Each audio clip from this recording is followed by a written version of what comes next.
He woke up in the hot asphalt under two suns, someone else's clothes, someone else's body, and a bag containing a letter for a woman he had never known. There's an address. That means there's a job. Daniel Pack pulls his cheek away from the scorching concrete and sees a crack from which something gray and pulsating is oozing out. He jerks his head back. His body aches as if he'd been run through a meat grinder. He sits down. An empty, broken highway stretches out around him. Car wrecks rust along the shoulders, and everything is overgrown with moss that breathes. It stirs, slowly reaching toward him. The sun hangs overhead, and next to the sun hangs the moon, white, huge, and too close. The air smells of burnt dust and overripe plums. Dan looks at his hands. His hands. The same calluses from the steering wheel, the same scar on his finger from the box cutter. But the clothes are someone else's.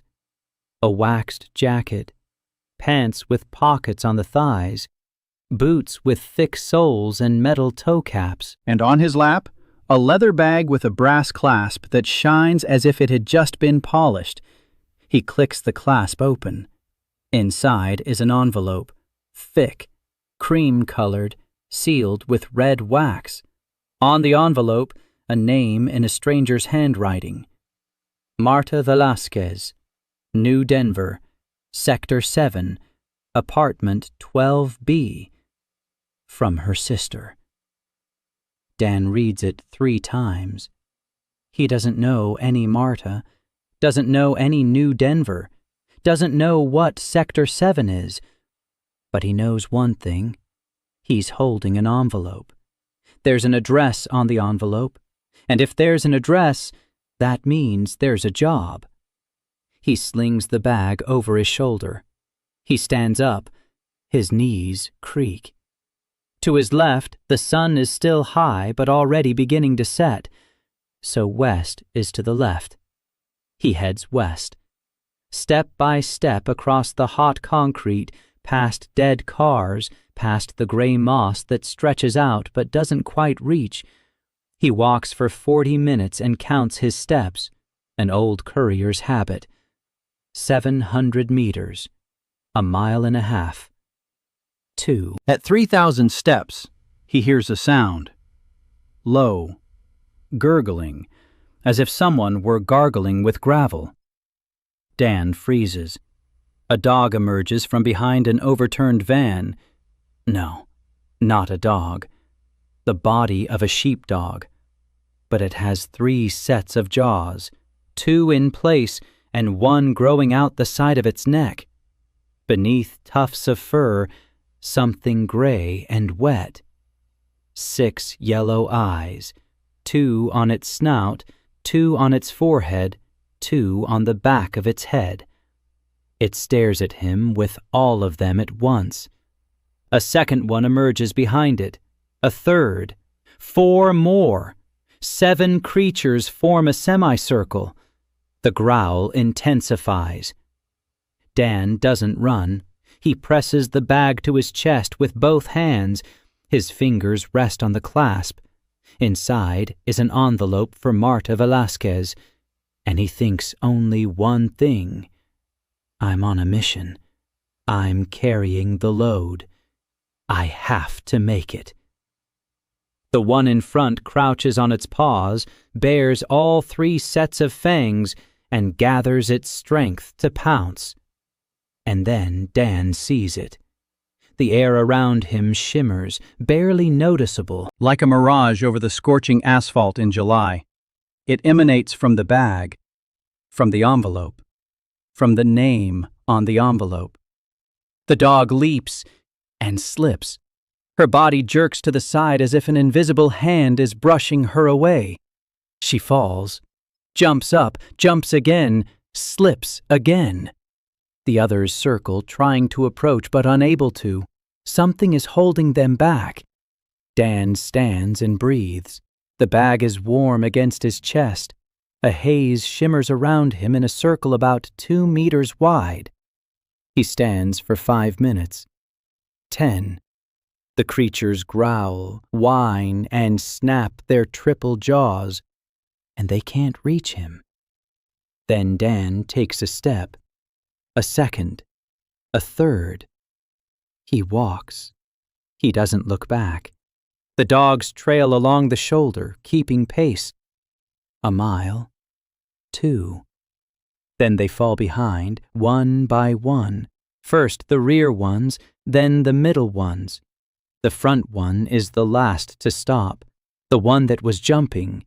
It watches him go with all 6 eyes, turns, and disappears into the moss. Dan exhales.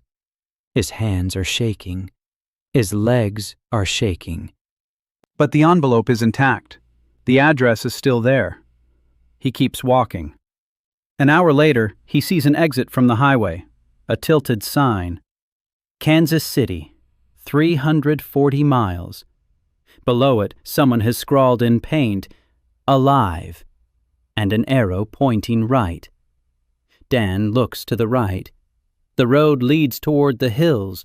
A steady column of smoke rises from one of the hills. A bonfire, or a stove. People. He turns toward the smoke. The road gets worse. Potholes, cracks. Moss lies like a carpet on the asphalt and stretches toward him as he passes. Half an hour later, he comes out at a farm. A fence made of sheet metal and concrete blocks. A gate made from truck doors. A hand-painted sign. The Salazar Farm. Barter trade. We'll shoot. Behind the fence, a house covered with sacks filled with dirt. That same smoke coming from the chimney. Next to it, a real green vegetable garden. Tomatoes. Beans. A man in his 50s stands at the gate with a shotgun, tanned to the point of blackness, wearing a wide-brimmed hat. Dan freezes 10 paces away. He raises his hands. He says he's unarmed, that he's a courier, that he needs water and information. The man doesn't lower the barrel. He asks what kind of courier, from the Guild or from Erebus. Dan knows neither. He replies that he's a DHL courier. The man blinks. Again. He lowers the shotgun and laughs. He says that DHL went under 40 years ago. Dan replies that he's aware of that he's having trouble with his employer right now, but he has a package, he has an address, and he intends to deliver it. The man stops laughing. He looks at the bag, at the haze surrounding Dan. His eyes grow serious. He says his name is Ricardo Salazar, that Dan can come in, but if he's from Erebus, his wife is a better shot. Inside, it's clean and cramped. A woman in an apron stands by the stove. 2 children at the table stare at Dan with wide eyes. Ricardo pours water. Real, clean water from the well. Dan drinks 3 glasses. Then Ricardo pours something hot and dark. Dan takes a sip and freezes. Coffee. Real coffee. Weak and slightly bitter, but real. Ricardo says they grow 4 bushes in the greenhouse, enough for 1 cup a week, and he hands the cup to Dan because he hasn't seen a man with the haze in a long time. The last courier like that passed through 2 years ago. His name was Han Jisoo. He never came back.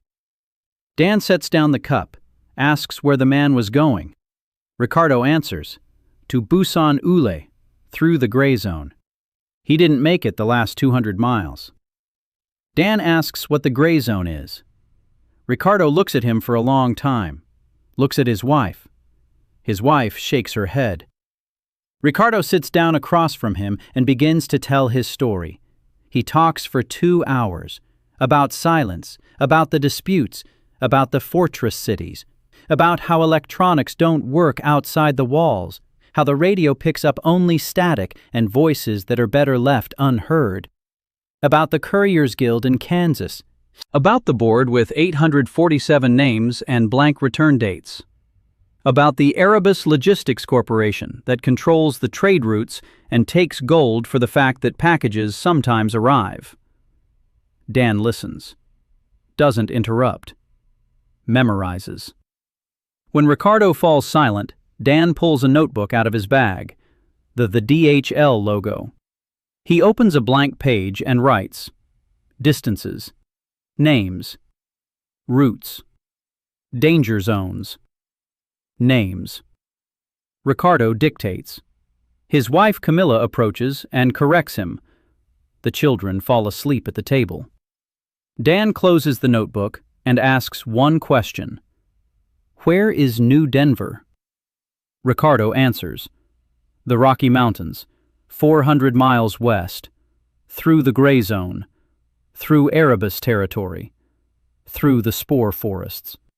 3 weeks on foot, if we're lucky. Dan nods.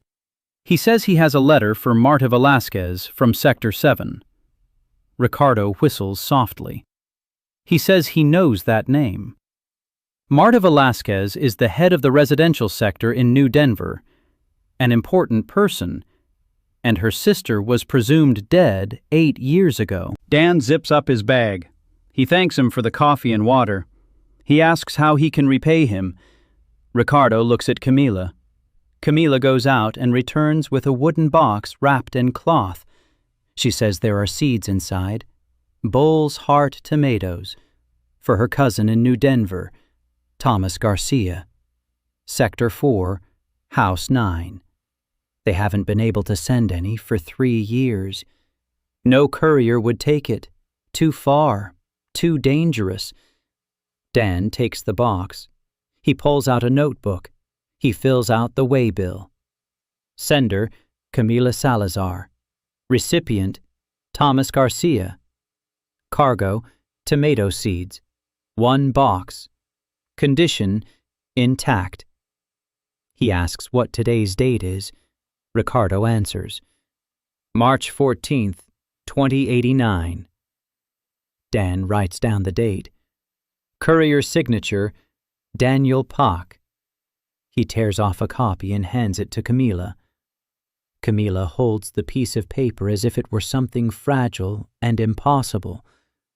Ricardo invites Dan to spend the night. It's safer in the morning. The gray zone is worse at night. The spores are more active. The creatures come out onto the road. Dan agrees. They make a spot for him by the stove. He lies down. He puts his bag under his head. He closes his eyes. And just before falling asleep, he hears it. Not with his ears, somewhere in his chest, as if a compass needle had turned and frozen. It points west, toward New Denver, toward Martha Velasquez, toward apartment 12B. A letter from his sister is waiting to be delivered. And Dan Pack smiles for the first time in this crazy day. Because let the world burn. Let there be 6-eyed creatures on the roads. Let electronics be dead and the radio pick up dead voices. He has a shipment. The shipment has an address. And that means there's work. And work must be done well. He falls asleep. Dan left the Salazar farm at dawn. Ricardo gave him a canteen of water, a strip of jerky, and a hand-drawn map on a piece of cardboard. Camilla stood in the doorway, holding a copy of the waybill with both hands. Dan nodded to her, turned around, and set off. The compass in his chest pointed west. Steady and calm. The first 10 miles were easy. The highway was rutted but passable. Gray moss grew along the shoulders but didn't encroach on the road. The sun was rising behind him. The moon hung ahead, white and motionless. Dan walked and counted his steps. At the 15th mile, the road ended, not gradually, abruptly. The asphalt gave way, and beyond it began a forest. But not a forest. The trees stood gray and wet, and mushrooms the size of a human head grew from them. Strings hung between the trees, thin, almost invisible. They glistened when light fell on them. The air smelled sweet and rotten at the same time. This was the gray zone, the very one Ricardo had told him about. Spore biomass that transforms the living into something between a beast and a mushroom and a nightmare. Dan stopped at the edge. He looked at Ricardo's map. Written crookedly and briefly on the cardboard were the words, "Through the forest, 30 miles through the forest. Don't touch the threads. Don't breathe deeply. Don't stop until you reach the exit." Dan put the map away. He checked his bag. The envelope for Martha was there. The box of seeds for Thomas was there. He zipped it up. He adjusted the strap on his shoulder, and he stepped into the gray forest. The haze around him flared brighter. He felt it not with his eyes, but with his skin. Warmth, as if the bag were warming his side. The threads between the trees reached out toward him, but didn't quite reach. They trembled as he passed by, as if they sensed him but couldn't touch him. Spores hung in the air, tiny, silvery, like dust in a projector beam. They swirled around the haze and drifted away. Not a single one settled on his skin. Not a single one entered his lungs. Dan walked. An hour, 2, 3. The forest went on and on. The trees grew taller and thicker. Mushrooms pulsed on the trunks. Some glowed with a dim green light. It squelched under his feet. The soil was soft and warm, as if alive. As the 4th hour drew to a close, he heard a scream. Human. A woman's. Ahead and to the right. Dan stopped. The arrow in his chest pulled him west. The scream came from the northwest, not quite on his path, but close. He stood for 3 seconds. Then he turned toward the scream. 200 meters later, he came out into a clearing. A woman lay in the middle of the clearing. Young. Dark hair. A torn jacket. Her left leg was covered in blood. She was crawling. Slowly. Clinging to the ground with her fingernails. A trail of blood stretched behind her, and behind her stood 6 men. Men on motorcycles. Old motorcycles. Modified. No electronics. Pure mechanics. The one in front had a sawed-off shotgun in his hands. He was smiling. The others were looking at Dan. The one with the shotgun turned toward him. He glanced at the bag and the haze around Dan. He said he'd heard of such people. Couriers with a haze. Walking untouchables.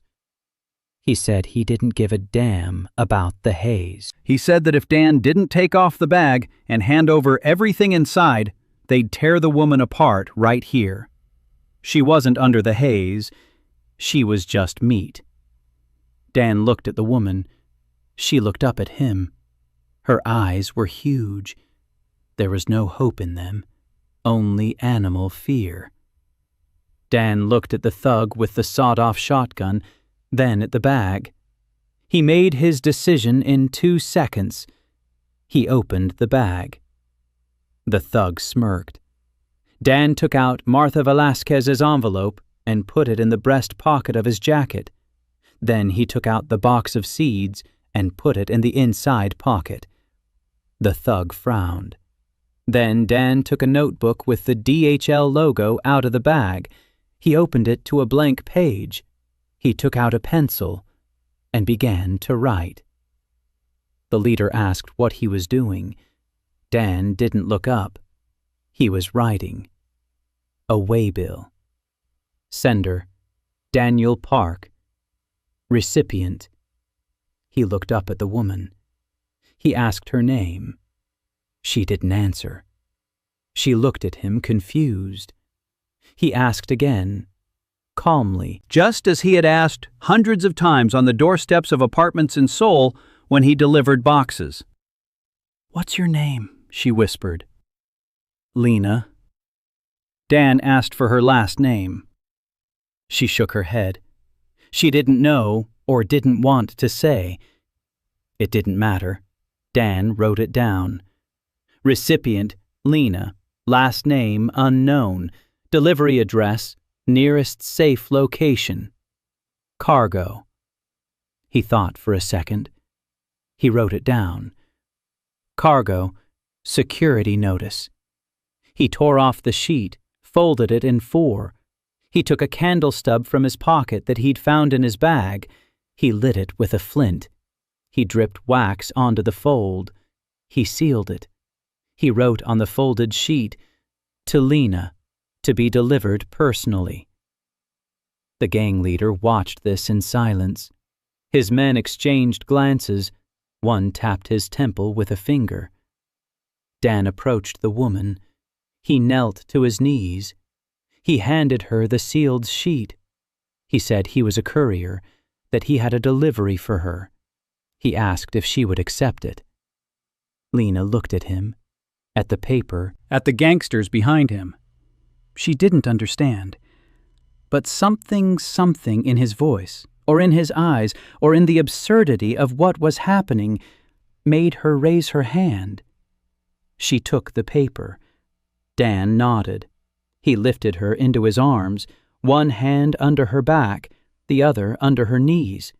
She cried out in pain from her leg. Dan straightened up.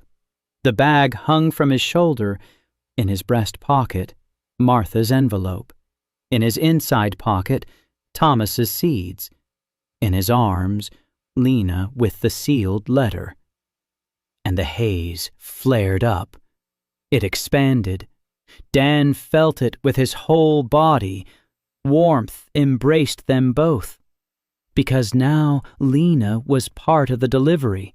She was holding the cargo with her name on it, and he was carrying her. The leader fired. The buckshot went left, as if an invisible wall had pushed it aside. The second thug fired. The bullet whistled past and lodged in a tree. The third threw a knife. The knife flew upward and fell into the grass.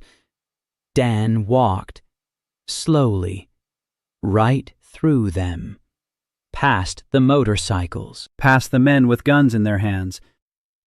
Lena pressed herself against his chest and trembled. The mirage moved with them, calm and steady. Dan walked past the leader at arm's length. The leader stood and watched, his sawed-off shotgun trembling in his hands. Dan said one sentence to him. "Sorry, I'm on duty." And he kept walking, through the gray forest, with a woman in his arms. The bandits didn't follow him. They stood in the clearing and watched him go. Dan carried Lena for an hour. His arms burned with the strain, his back ached, but he didn't stop. The arrow in his chest guided him, not to Marta Velasquez this time, to the nearest safe place. He could feel it, like a warm spot ahead. An hour later, he emerged from the woods. Before him was a field, yellow, dry, and beyond the field, a fence. Another farm, bigger than the Salazars. Several houses. People. He saw movement behind the fence. Dan reached the gate. 2 men with guns were watching him from behind the gate. He said he was a courier, that he had an injured woman, that she needed help. The men opened the gate. They took Lena inside. laid her on a table, began to bandage her leg. Dan stood nearby and waited. When Lena had been bandaged and was lying on a clean blanket, breathing evenly, Dan approached her. He took out a notebook, opened it to the page with the waybill, and wrote down, "Delivered. Recipient, Lena. Destination, farm. Date, March 14th, 2089. Status, delivered. Courier's signature, Daniel Pack." He looked at Lena and told her she needed to sign in the receipt column. Lena looked at him, then at the notebook. Then she took a pencil with a trembling hand and scribbled a squiggle. Dan nodded. He put the notebook away, and at that moment he understood, clearly and precisely. He wasn't a package courier. He was a courier of people. He just had to fill out the paperwork correctly. The haze around him flickered and settled. Martha's envelope in his breast pocket. Thomas's seeds in the inner one. 2 active orders, heading west. Lena was safe at the farm. The first delivery of the day was complete. The second and third were waiting. He thanked the farmers. He filled his canteen with water. He ate a piece of bread they had given him, and he walked out the gate. The sun was at its zenith. Ahead lay the gray zone and 400 miles to New Denver. Dan adjusted the bag on his shoulder and set off. For the next 6 days, Dan walked through the gray zone. He established a routine. Up at first light, check the cargo, an envelope for Martha, a box for Thomas, both intact, both in place. A note in the notebook. Such and such a day, approximate coordinates, approximate. Courier's condition satisfactory, condition of cargo excellent, route continues. Then he walked, 12 hours a day, with breaks for water and food. There was little food. The farmers gave him strips of dried meat for 3 days. On the 4th day, he found a stream with clean water. Near the stream grew bushes with berries, small and sour, but not gray, green, alive. He ate the berries and drank the water and walked on. On the 5th day, he met the first person since the farmers. An old man was sitting on the side of an old road next to a cart. The cart was loaded with junk, rags, cans, ropes. The old man was thin and tanned, and his left arm was missing below the elbow. He had wrapped his stump in a dirty cloth. He looked at Dan and at the haze around him and wasn't surprised. He said he'd seen others like him, guild couriers. Only the guild's haze was weaker, barely noticeable. Dan's burned like a lantern. The old man asked where he was going. Dan answered, New Denver. The old man shook his head. He said you couldn't go straight there. 20 miles ahead lay Erebus territory. Patrols, checkpoints. They collect a toll from anyone carrying cargo. If you don't pay, they take the cargo. If you don't give up the cargo, they take your life. Dan asked if there was a detour. The old man thought for a moment. He said it was possible, through the rift. An old fissure in the ground that appeared on the day of silence. Deep, long. Erebus doesn't go there. Because something lives in the rift. No one knows what. Those who went down never returned. But if you go along the edge on the upper trail, maybe. The old man shrugged. Dan thanked him. Then he stopped and turned around. He asked the old man if he needed anything delivered, somewhere, to someone. The old man fell silent, for a long time. Then he rummaged through his cart. He fumbled around for about 5 minutes. He pulled out a tin box that had once held lollipops. He opened it. Inside lay a photograph. Black and white. A woman holding a child in her arms. The old man said they were his daughter and grandson. They were in Seattle on the water, if they were still alive. He hadn't seen them in 11 years. He said he had nothing to send. Only this photograph. But there was only one photograph, and if he gave it away, he would have nothing left. Dan sat down next to him. He took out a notebook. He asked the old man his daughter's name. The old man said Anna Crosby, Seattle on the water, the Raft District. He didn't know the exact address. Dan wrote it down. Then he carefully took the photograph. He examined it, put it back in the tin box, closed it, wrapped it in a cloth from his pocket, put it in his bag, filled out the shipping form. Sender, Edward Crosby. Recipient, Anna Crosby. Seattle on the water, the Raft District. Cargo, family photograph. Quantity, 1. Fragile. Do not get wet. He gave the old man a copy. The old man held the slip of paper, his chin trembling. He asked how much it would cost. Dan replied that delivery was free, standard rate for personal correspondence. The old man laughed through his tears.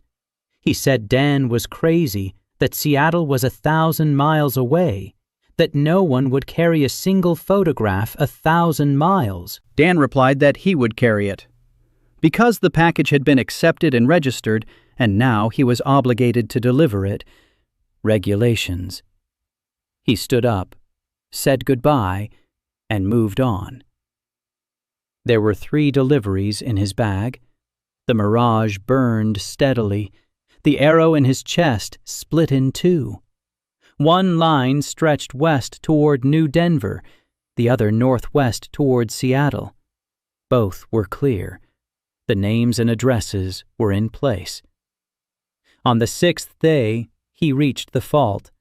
Ricardo hadn't marked it on the map. Old Man Edward had described it in words. 20 miles, turn at the burned-down gas station, then down the hill. Then you'll see it. Dan saw it.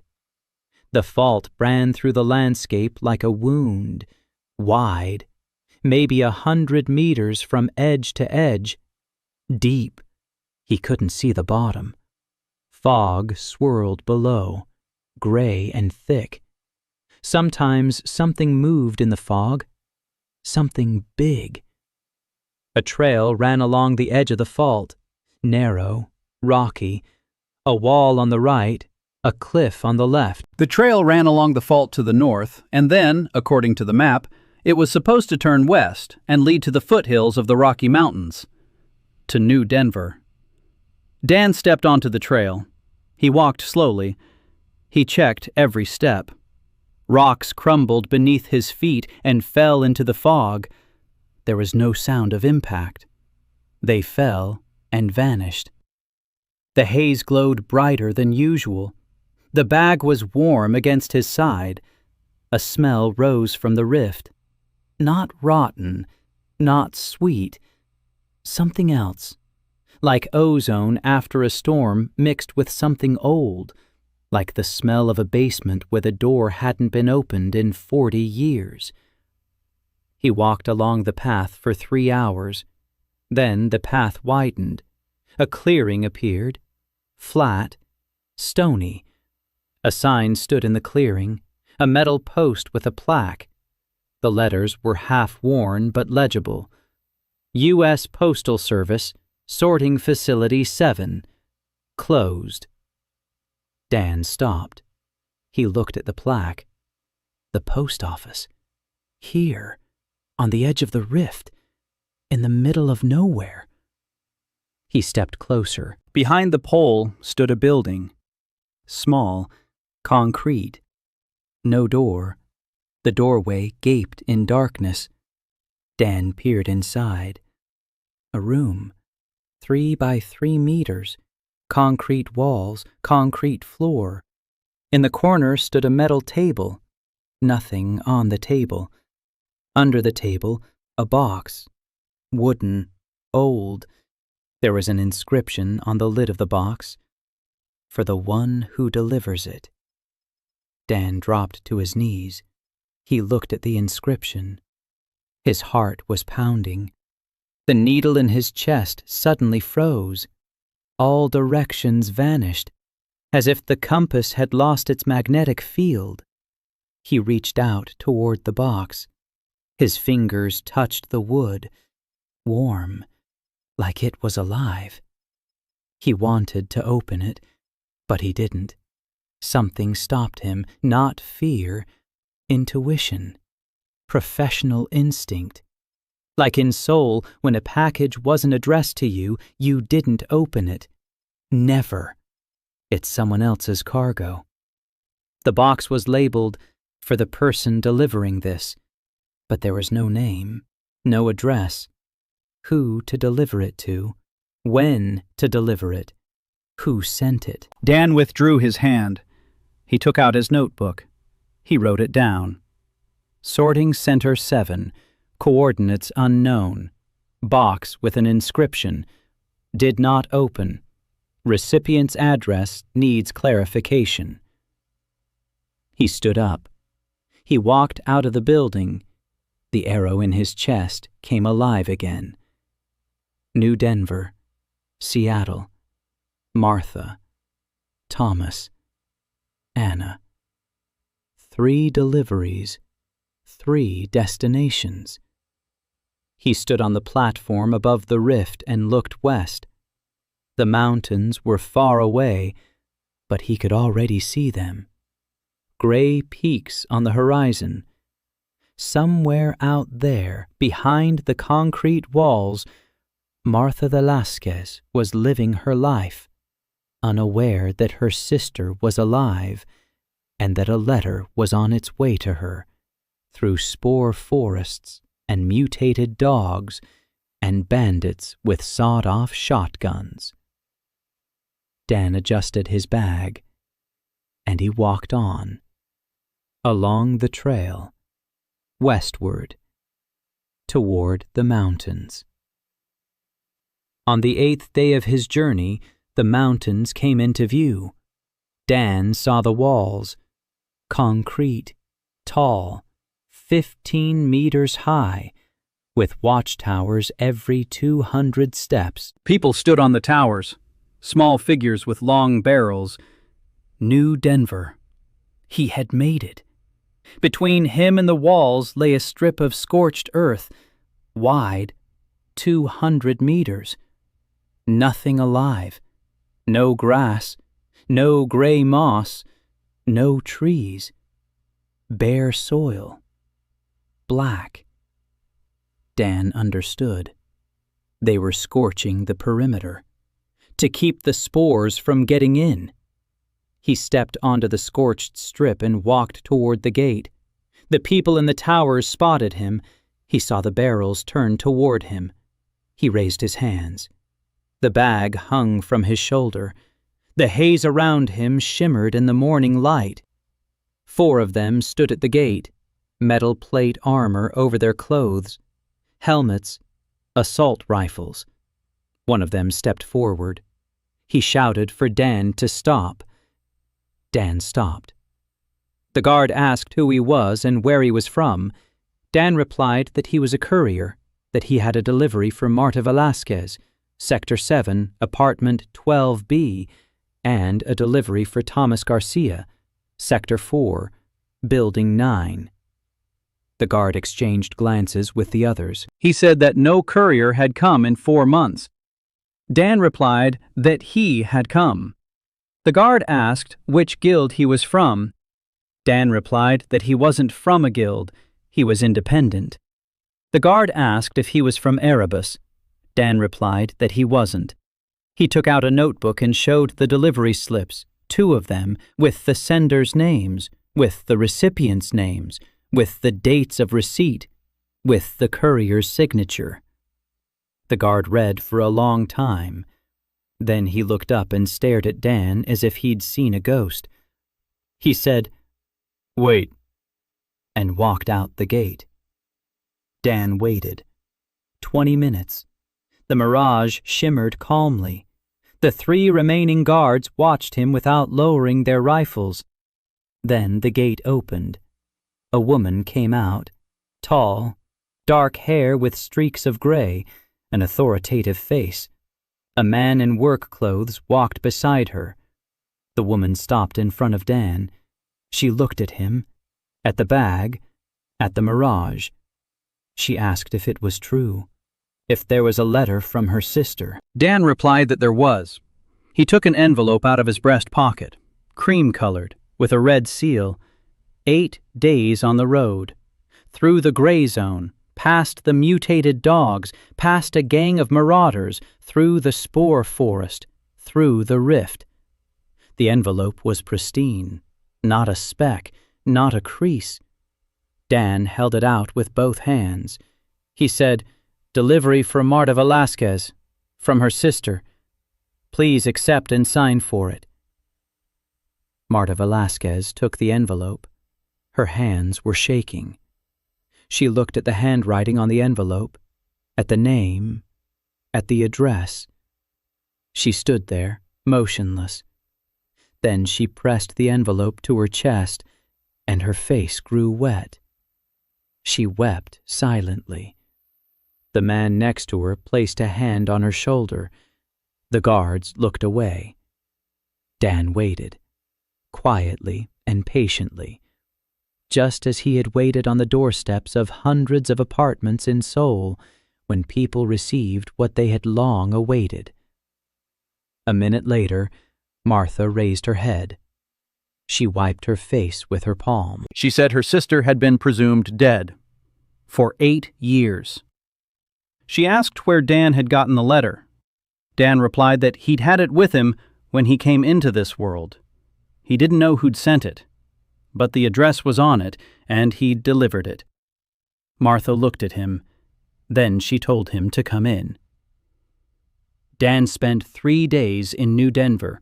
The city was large, 15,000 residents, concrete walls forming a ring. Inside, high-rise buildings rebuilt from old ones. The streets were clean. The people were organized. A system of sectors, house numbers, and administration, order. Martha personally showed him around the city. She showed him the residential sectors and the workshops and the school and the hospital and the greenhouses where vegetables grew under lamps powered by generators. She told him how the city was built after the silence, how the survivors flocked to the Rocky Mountains because there the altitude and the cold and the spores were slower, how they built the walls by hand, how they learned to live without electronics outside the walls. On the second day, Dan delivered the seeds to Tomas Garcia. Tomas Garcia turned out to be a stocky man with heavy hands and a quiet voice. He opened the box. He looked at the seeds. He looked at the delivery slip with Camila Salazar's name on it. He said that Camila was his cousin and that he thought she had died. He said that Bull's Heart was the best variety and that now New Denver would have real tomatoes.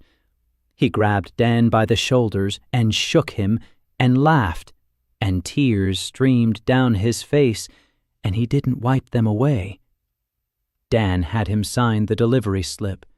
Thomas signed it and asked Dan to stay for dinner. Dan stayed. He ate real beans with cornbread. He listened as Thomas talked about his childhood with Camilla. He jotted down the coordinates for New Denver and route details in his notebook. Travel time, dangerous sections, water consumption. Everything he needed for the next trip. On the third day, Martha came to see him. She sat across from him in the room they'd assigned him and said she wanted to talk seriously. Dan closed his notebook and listened. Martha said New Denver was cut off. 4 months without a courier. The guild in Kansas City is silent. Erebus controls the eastern routes and is charging exorbitant tolls. Pusan Uli is under quarantine. Spore fever. A new strain. The cure is here in New Denver. Dr. Liu Xiaomei from Seattle sent the formula 6 months ago. They've built up a stockpile. But there's no one to deliver it. The last courier, Han Ji-soo, didn't make it. He fell short by 200 miles. She fell silent and looked at Dan. She didn't ask. She just looked. Dan was silent for a minute. Then he took out a notebook. He opened a blank page. He asked, "Who exactly in Pusan Uli is the medicine addressed to? Which department? Which person? Who will receive it?" Martha blinked. She said it was Dr. Park Min-ho, head of the Busan Medical Unit. Dan wrote it down. Sender, New Denver, Medical Department. Recipient, Dr. Park Min-ho, Pusan Ule, Medical Unit. Cargo, anti-spore vaccine. Quantity to be confirmed. Fragile. Temperature controlled. He looked up. He said he'd take the job.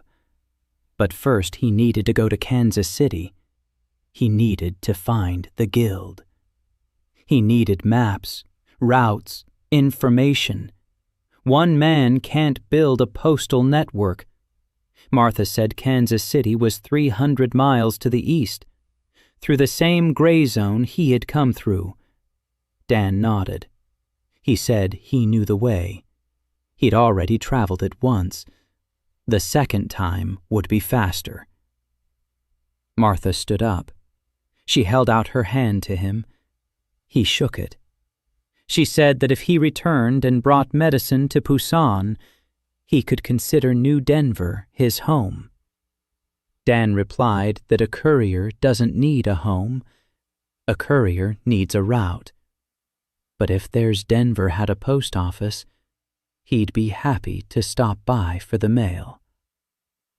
Martha laughed, briefly and unexpectedly. She said there was no post office in New Denver. Dan said that needed to be fixed.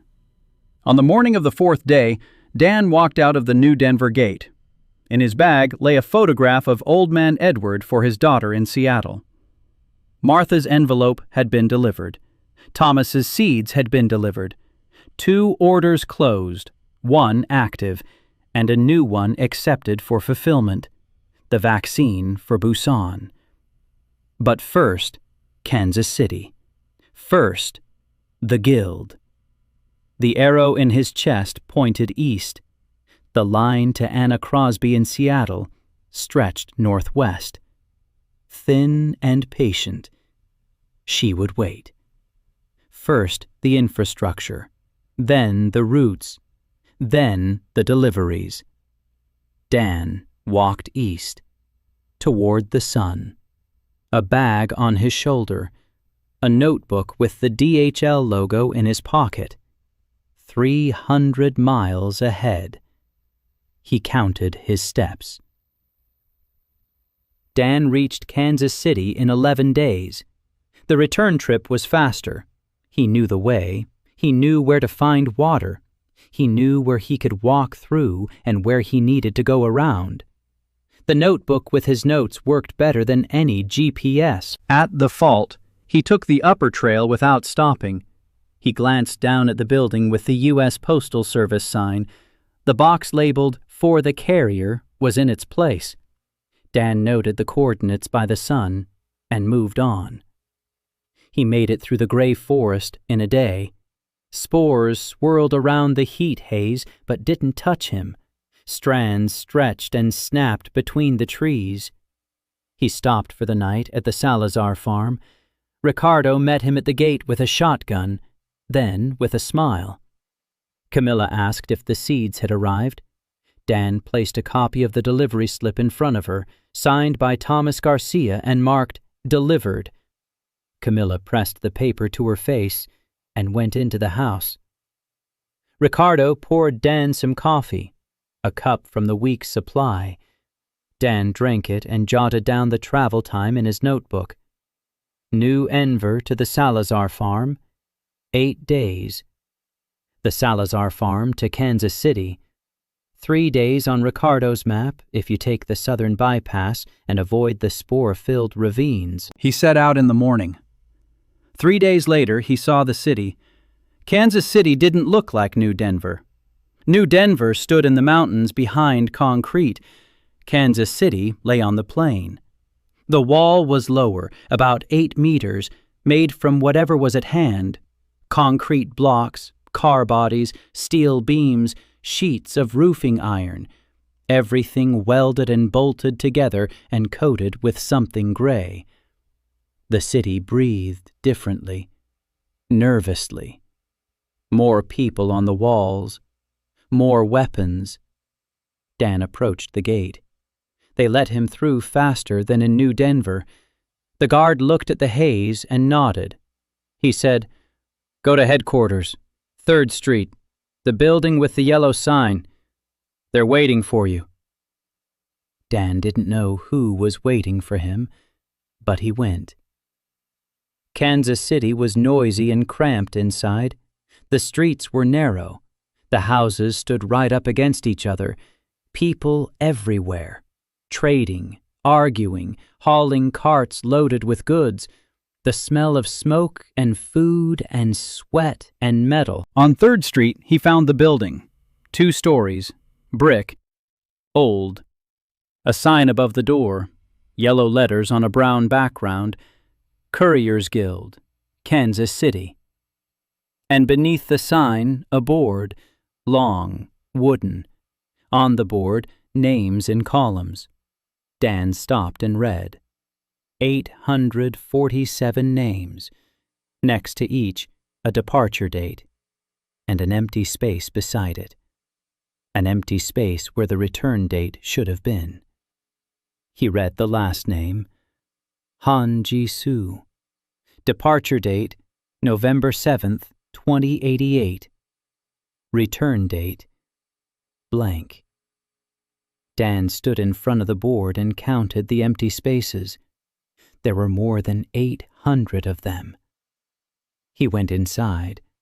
A large room, tables, maps on the walls, paper ones, hand-drawn, with notes in colored pencils.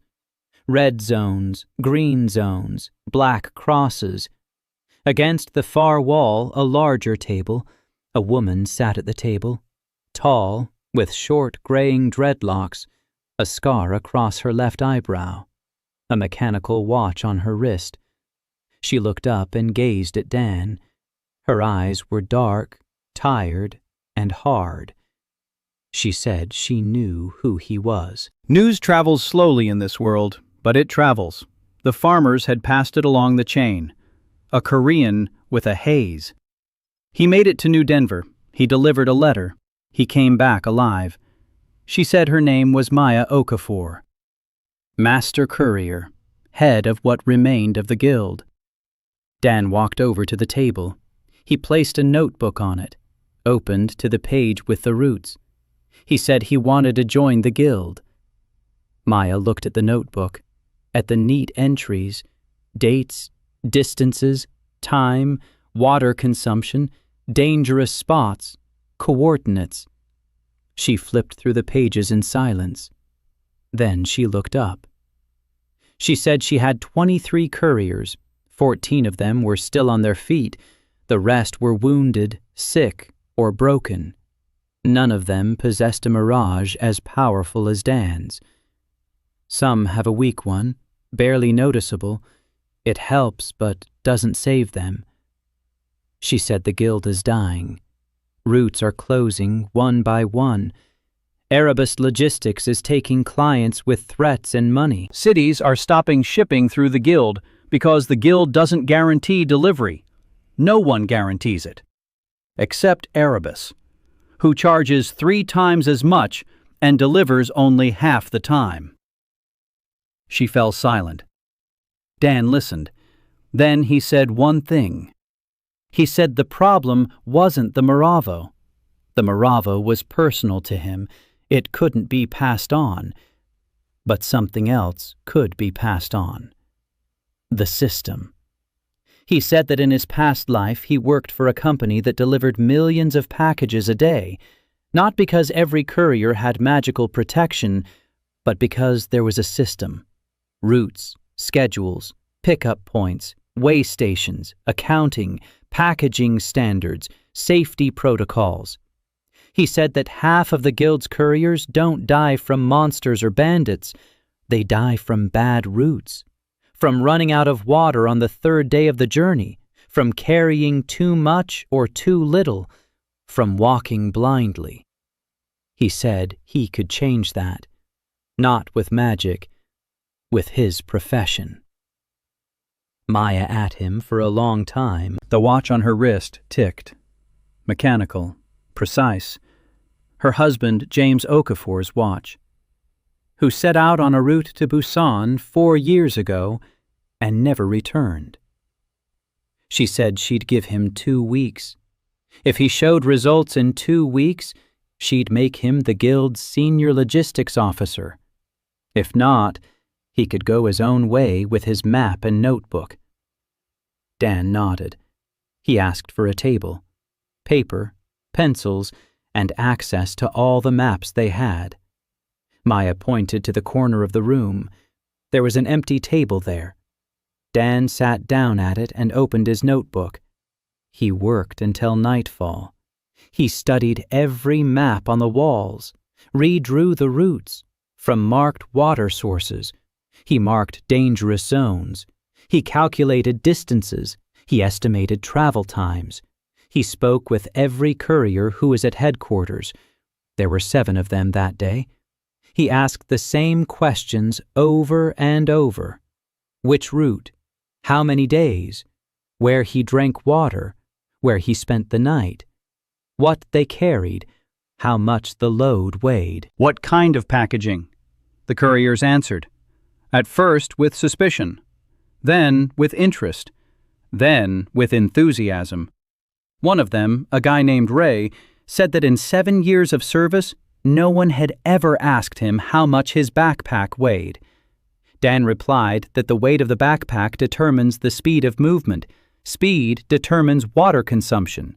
Water consumption determines the number of stops. The number of stops determines time on the route. Time on the route determines survival. Ray listened with his mouth agape. By morning, Dan had drafted the first document.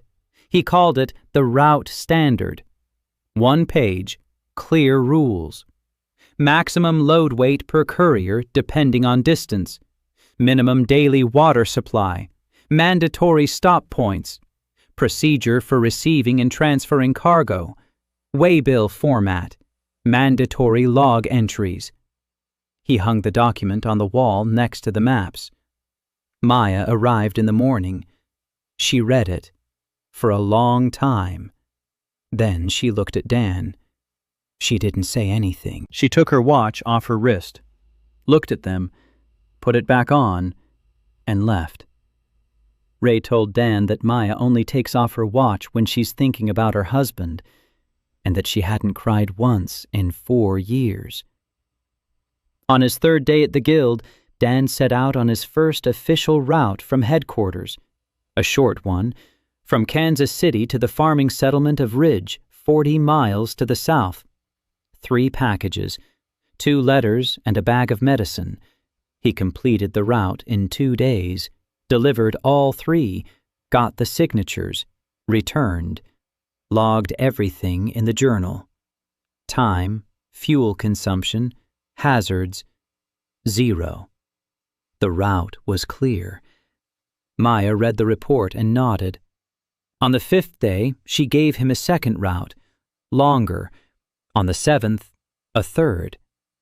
Dan went and came back and took notes, and each time the route map on the wall became more detailed. There were more green zones, fewer red ones. He checked the black crosses personally, and some turned out to be outdated. A road that had been considered impassable for 3 years had been cleared by a landslide. A bridge that was thought to be destroyed stood on a single support, but it stood and could bear the weight of one person with a load. Dan noted everything. On the 10th day, he proposed the first regular route, Kansas City to Ridge. Once a week, one courier, maximum weight 20 pounds. Travel time, 2 days there, 2 back, 1 day off, 5-day cycle. Maya approved it. Ray volunteered first. On the 12th day, Dan gathered all the available couriers, 11 people. He stood before them with a notebook and a map and spoke for 2 hours, not about mirages, not about magic, about the weight of the backpack, about how to pack the load correctly so the center of gravity is at waist level, about how the water bottle must be accessible without taking off the backpack, about how the waybill is filled out before departure, not on the road, about how every courier is required to keep a route log indicating water sources and shelters. 11 people listened. Some took notes. One old courier named Greg stood up and left 5 minutes in. He said he wouldn't listen to a kid with a who walks through the gray zone as if it were a park. Dan didn't stop him. He continued. When he finished, Ray came over and said it was the best briefing he'd heard in 7 years. Dan replied that this wasn't a briefing. It was just the introduction. The briefing would be tomorrow. On the 14th day, Maya called him into her office. She was sitting at her desk with his reports spread out in front of her, all of them, from the past 2 weeks. She said he had delivered results. She said that as of that day, he was the senior logistics officer of the Kansas City Couriers Guild. She said he would have access to all routes and all couriers and the authority to plan operations. Dan nodded. He said thank you. And he said that the first operation had already been planned, a vaccine shipment to Pusan-Uli. He laid the plan out in front of her, the route, the estimated time, water stops, alternate routes, cargo weight, packaging, temperature control, deadlines. Maya read it. Then she looked up. She said the route to Pusan goes across the Pacific, or across the entire continent west to Seattle and from there by sea, or through Panama and across the Pacific. Any option would take months. Dan said he knew. He said he'd start with the first leg, Kansas City to Seattle on water. Along the way, he'd deliver a photograph to Anna Crosby. Combine the routes, maximum efficiency. Maya smiled. For the first time. She said, he really thinks like a logistics specialist. Dan replied that he doesn't think like a logistics specialist.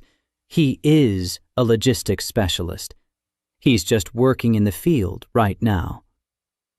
Dan left Kansas City on the 29th day after his arrival in this world. A bag slung over his shoulder. 3 deliveries in the bag. A photograph for Anna Crosby in Seattle on water. A sealed container with vaccine samples for Dr. Park Min-ho in Busan-Ule. And a letter from Courier Ray for his mother in the settlement of So Flat, halfway to Seattle. Ray approached him that morning before he left and handed him the envelope. His hands were shaking.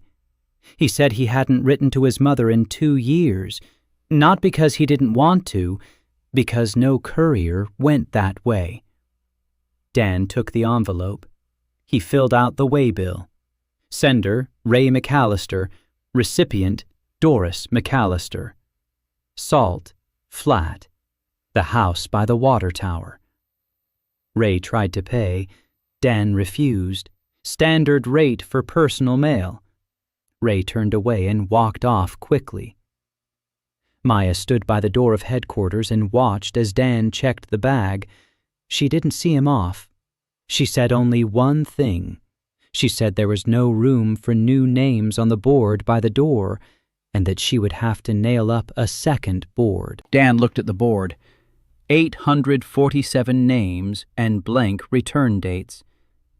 He took out a pencil. He found his name, which Maya had written down when he enrolled. Daniel Pack. Date March 29th, 2089. Next to the return date, he wrote a word. I'll be back. Maya looked at it and said nothing. Dan headed northwest. The arrow in his chest led to Anna Crosby. A clear line, name and district. The Raft District, Seattle on water. According to his calculations, it was about 700 miles to Seattle, across the Kansas plains, through Nebraska, through Wyoming, through the Rocky Mountains on the north side, through Idaho, and down to the coast. 2 months on foot, maybe a month and a half if he was lucky. For the first week, he walked across the plains, flat, endless, grass up to his waist, yellow and brown, less gray moss than in the east. The air was drier, cold at night, hot during the day. Dan walked and kept a journal, every day. Distance, time, water consumption, weather, of the route, dangers. There were no dangers for the first 4 days. On the 5th day, he saw a caravan. 3 wagons, horses, 8 people, 2 with guns on the front wagon. The caravan was heading toward him, eastward, toward Kansas City. Dan raised his hands. The caravan stopped. The caravan leader, a heavy-set man with a red beard, jumped down from the wagon and approached. He looked at the haze surrounding Dan and whistled. He said they were traders from Salt Flats. They were taking salt and jerky to Kansas City. Dan asked how far it was to Salt Flats. The merchant replied that it was 4 days by wagon, 6 or 7 on foot. To the northwest, along the old Highway 80. He asked why Dan was traveling alone. Dan replied that he was a courier for the guild and had deliveries to make. The trader nodded. He said there was a staging post in Salt Flat, an old motel. You could rest there and stock up on water. He said one more thing. He said that on Highway 80 near Old Kearney, Erebus's men were stationed. A roadblock. They search everyone. They take half the cargo. Those who don't pay get beaten, or worse. Dan wrote it down. He thanked the merchant. The caravan continued east. Dan headed northwest. On the 7th day, he reached Highway 80, wide, 4 lanes. The median was overgrown with brown grass. The asphalt was cracked but still held together. A good road. Dan walked along it. On the 8th day, he saw a checkpoint. 2 trucks blocking the road, a passage between them. 4 men at the passage, uniforms, not military, black with patches, a white logo, a stylized letter E in a circle. Erebus Logistics. Each one had an automatic rifle. They saw Dan from a distance. He was walking along the open highway, and the heat haze around him glistened in the sun. One of them raised his hand. "Stop!" Dan stopped. The leader stepped forward, young, around 30, short haircut, a stern face. He looked down at Dan, asked his name. Dan gave it. Asked where he was going. Dan answered. Salt Flat. Then Seattle. The senior officer asked what was in the bag. Dan replied that it was a delivery, correspondence, and medical supplies.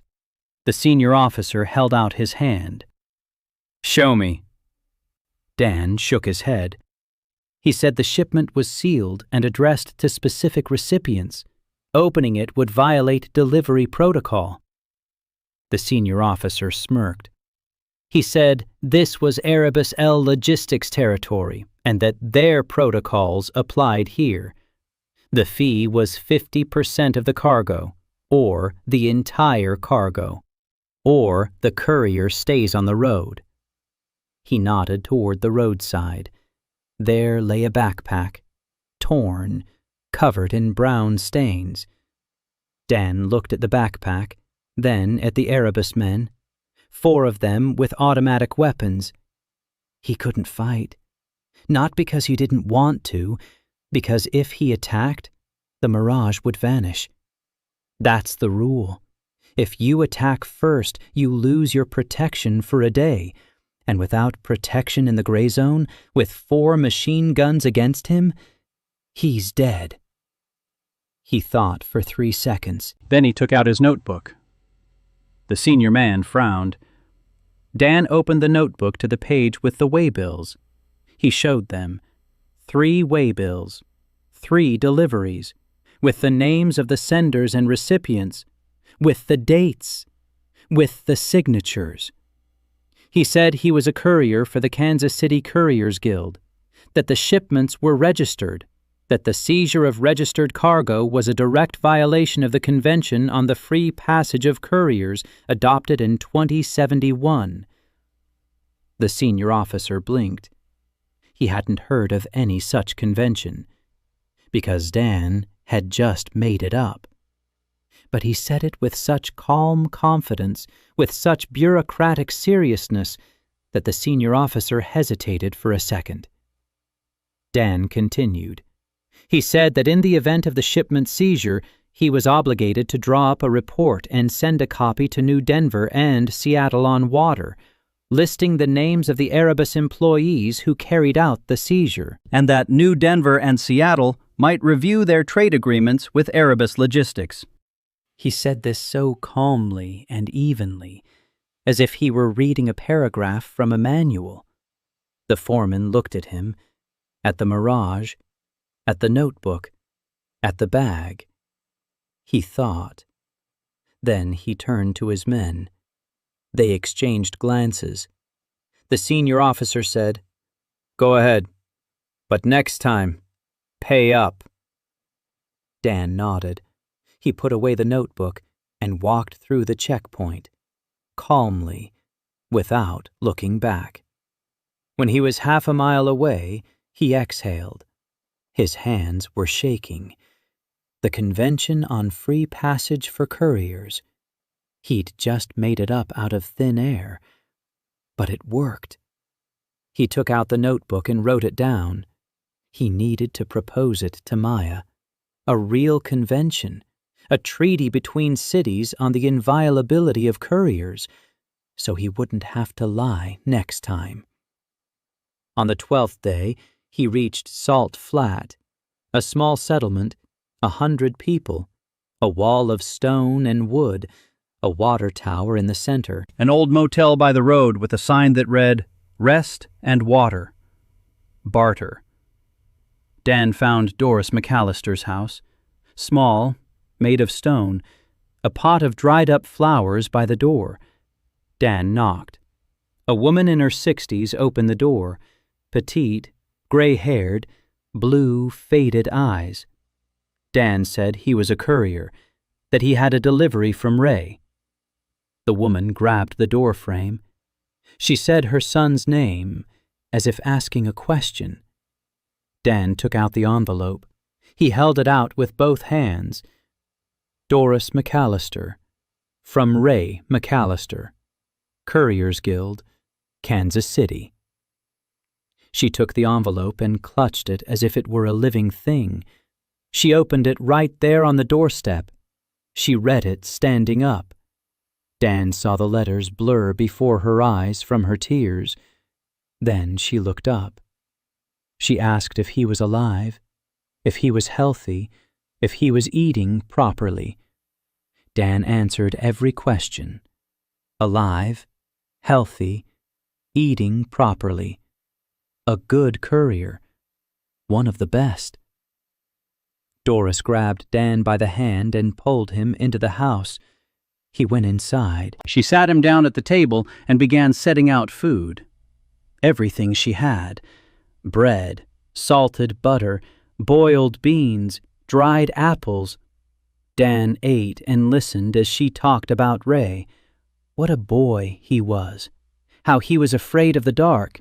How he first went into the gray zone at 16. How she hadn't slept for 3 nights. When Dan was leaving, Doris brought him a bundle. A warm sweater. She'd knitted it herself. For Ray. She asked him to pass it on. Dan filled out the shipping form. Sender, Doris McAllister. Recipient, Ray McAllister. Kansas City, Guild Headquarters. Cargo, knitted sweater. 1. Not fragile. Do not get wet. Doris signed her name in large, uneven letters. Dan put the sweater in the bag. 4 deliveries, 1 closed, 3 active. The arrow in his chest pulled him northwest, toward Seattle, toward Anna Crosby, toward the ocean. Dan left Salt Flat and kept going. The journey from Salt Flat to Seattle on water took 26 days. Dan crossed Wyoming on the old Highway 80 through the ruins of Rawlins and Rock Springs. The towns stood dead. Empty boxes of buildings with broken windows and gray moss on the walls. No people, no lights. Only the wind and the creaking of metal and, occasionally, movement in the shadows that Dan had learned to ignore. The spore creatures in the dead towns were smaller, not 3-jawed dogs. Rats.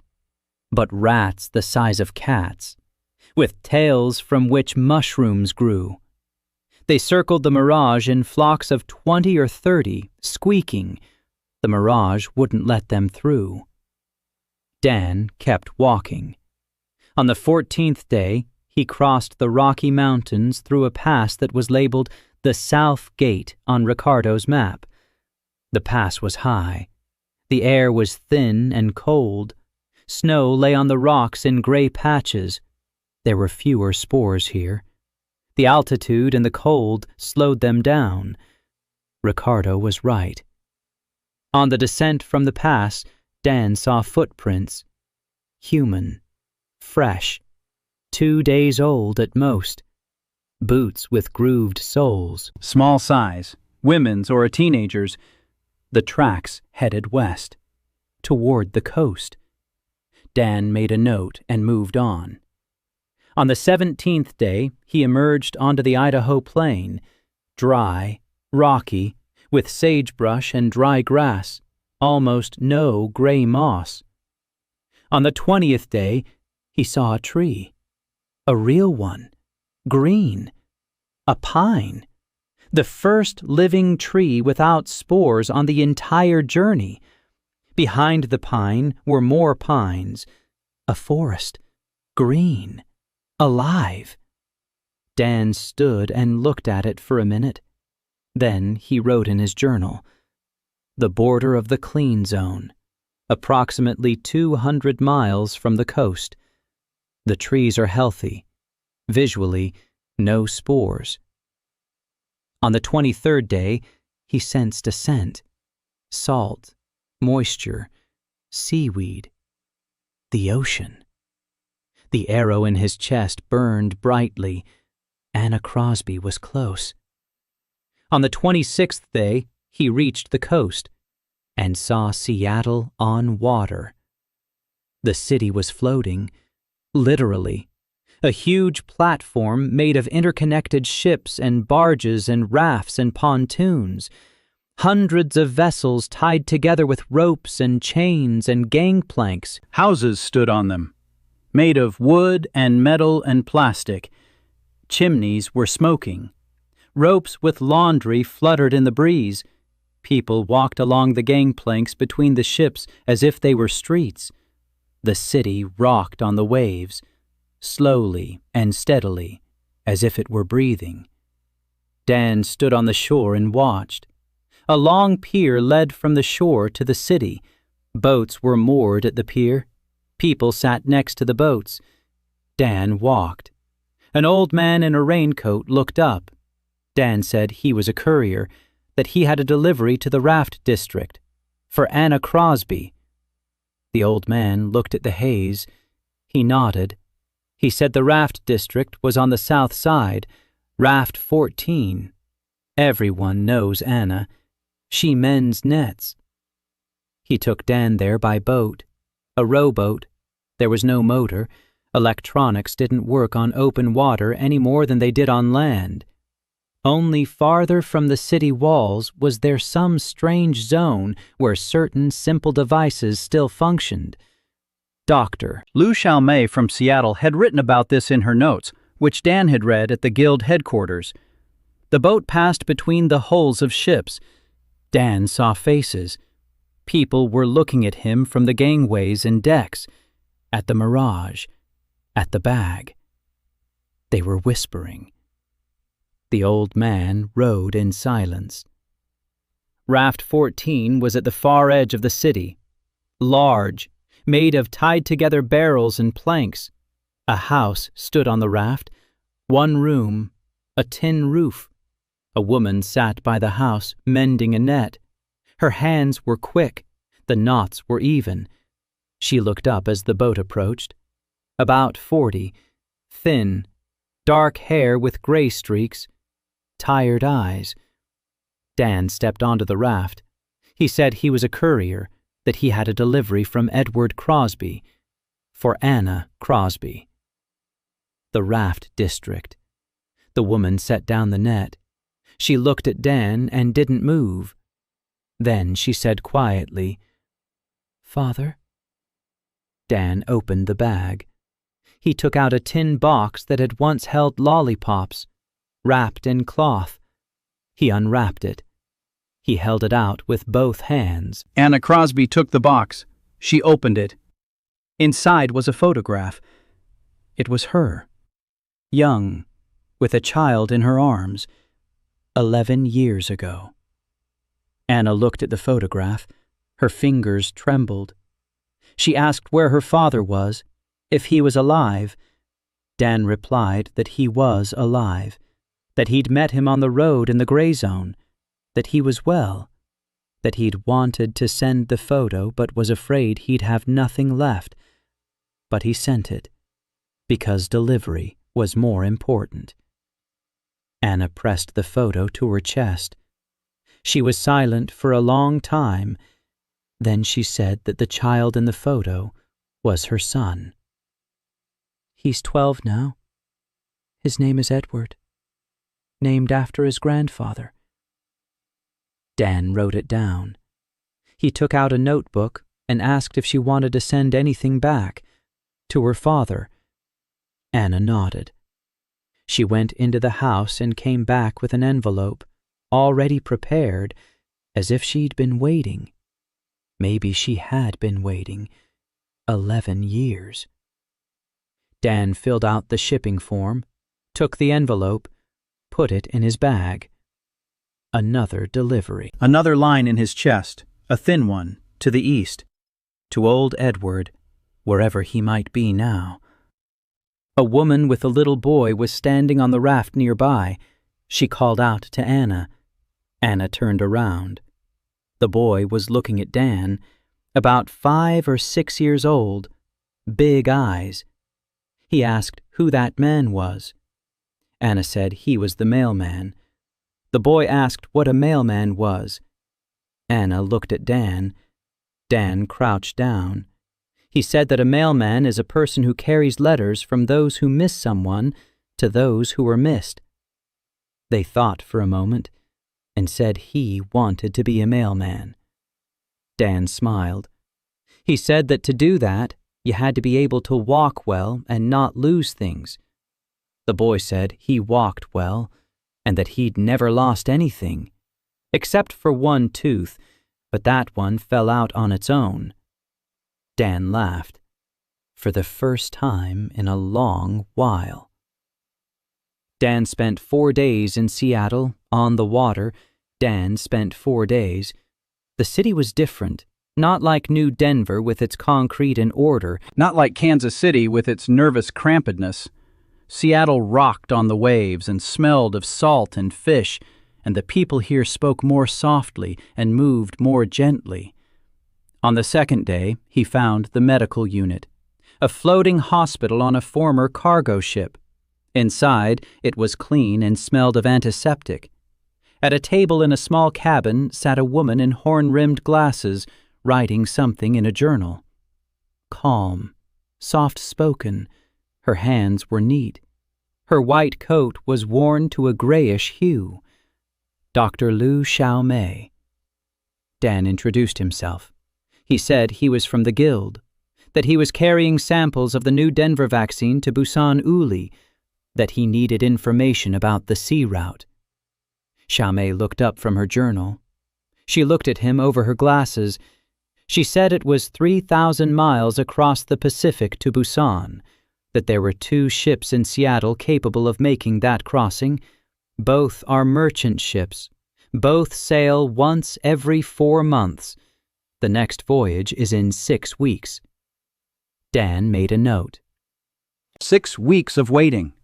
He couldn't wait 6 weeks. People in Busan were dying right now. He asked if there was another way. Xiaomei thought for a moment. She said there were fishing boats that went as far as the Aleutian Islands. From there, they'd coast along the shore to Kamchatka. From there to Japan. From there to Korea. 3 months. Dan shook his head. Too long. Xiaomei said there was one more option. The radio. Dan looked up. The radio doesn't work. Everyone knows that. Xiaomei smiled. She said the radio doesn't work for ordinary people, but in Busan Ulia there's a girl, a young radio operator, a genius. She'd assembled a transmitter from pre-war parts that breaks through the jamming in short bursts, 30 seconds of communication once a day. Unreliable, but it works. Her name is So Un-hei. If we send her the vaccine formula via radio, Busan will be able to start production on its own. No need to ship the vaccine across the ocean. We need to transmit the information. Dan sat and looked at Xiaomei. Then he said, "This isn't a cargo delivery. It's a data delivery." Xiaomei nodded. Dan took out a notebook. He asked how much information was in the vaccine formula. Xiaomei replied, 4 pages. Chemical formulas, dosages, production protocol, temperature control. Dan wrote it down. 4 pages, 30 seconds of communication per day. He did the math. At an average speaking rate of about 100 words per minute, 50 words can be transmitted in 30 seconds. 4 pages is roughly 1,000 words. 20 sessions, 20 days. If the connection is stable. If not, then longer. He looked up. He said he needed to contact So Un-hei. Xiaomei said the connection was unstable, that Un-hei comes on the air at 7.140 megahertz every day at 2 p.m. Busan local time, that sometimes it comes through, sometimes it doesn't. She led him to the hospital's radio room, a small room, old equipment, pre-war. The receiver crackled and hissed.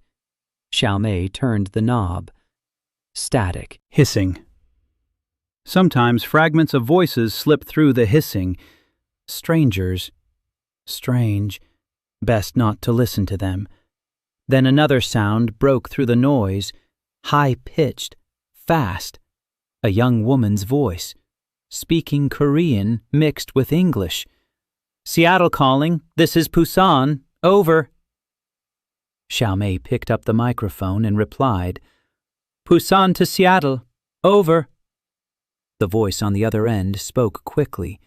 20 seconds. Quarantine status. Number of patients. Request for medication." Then static. The connection was lost.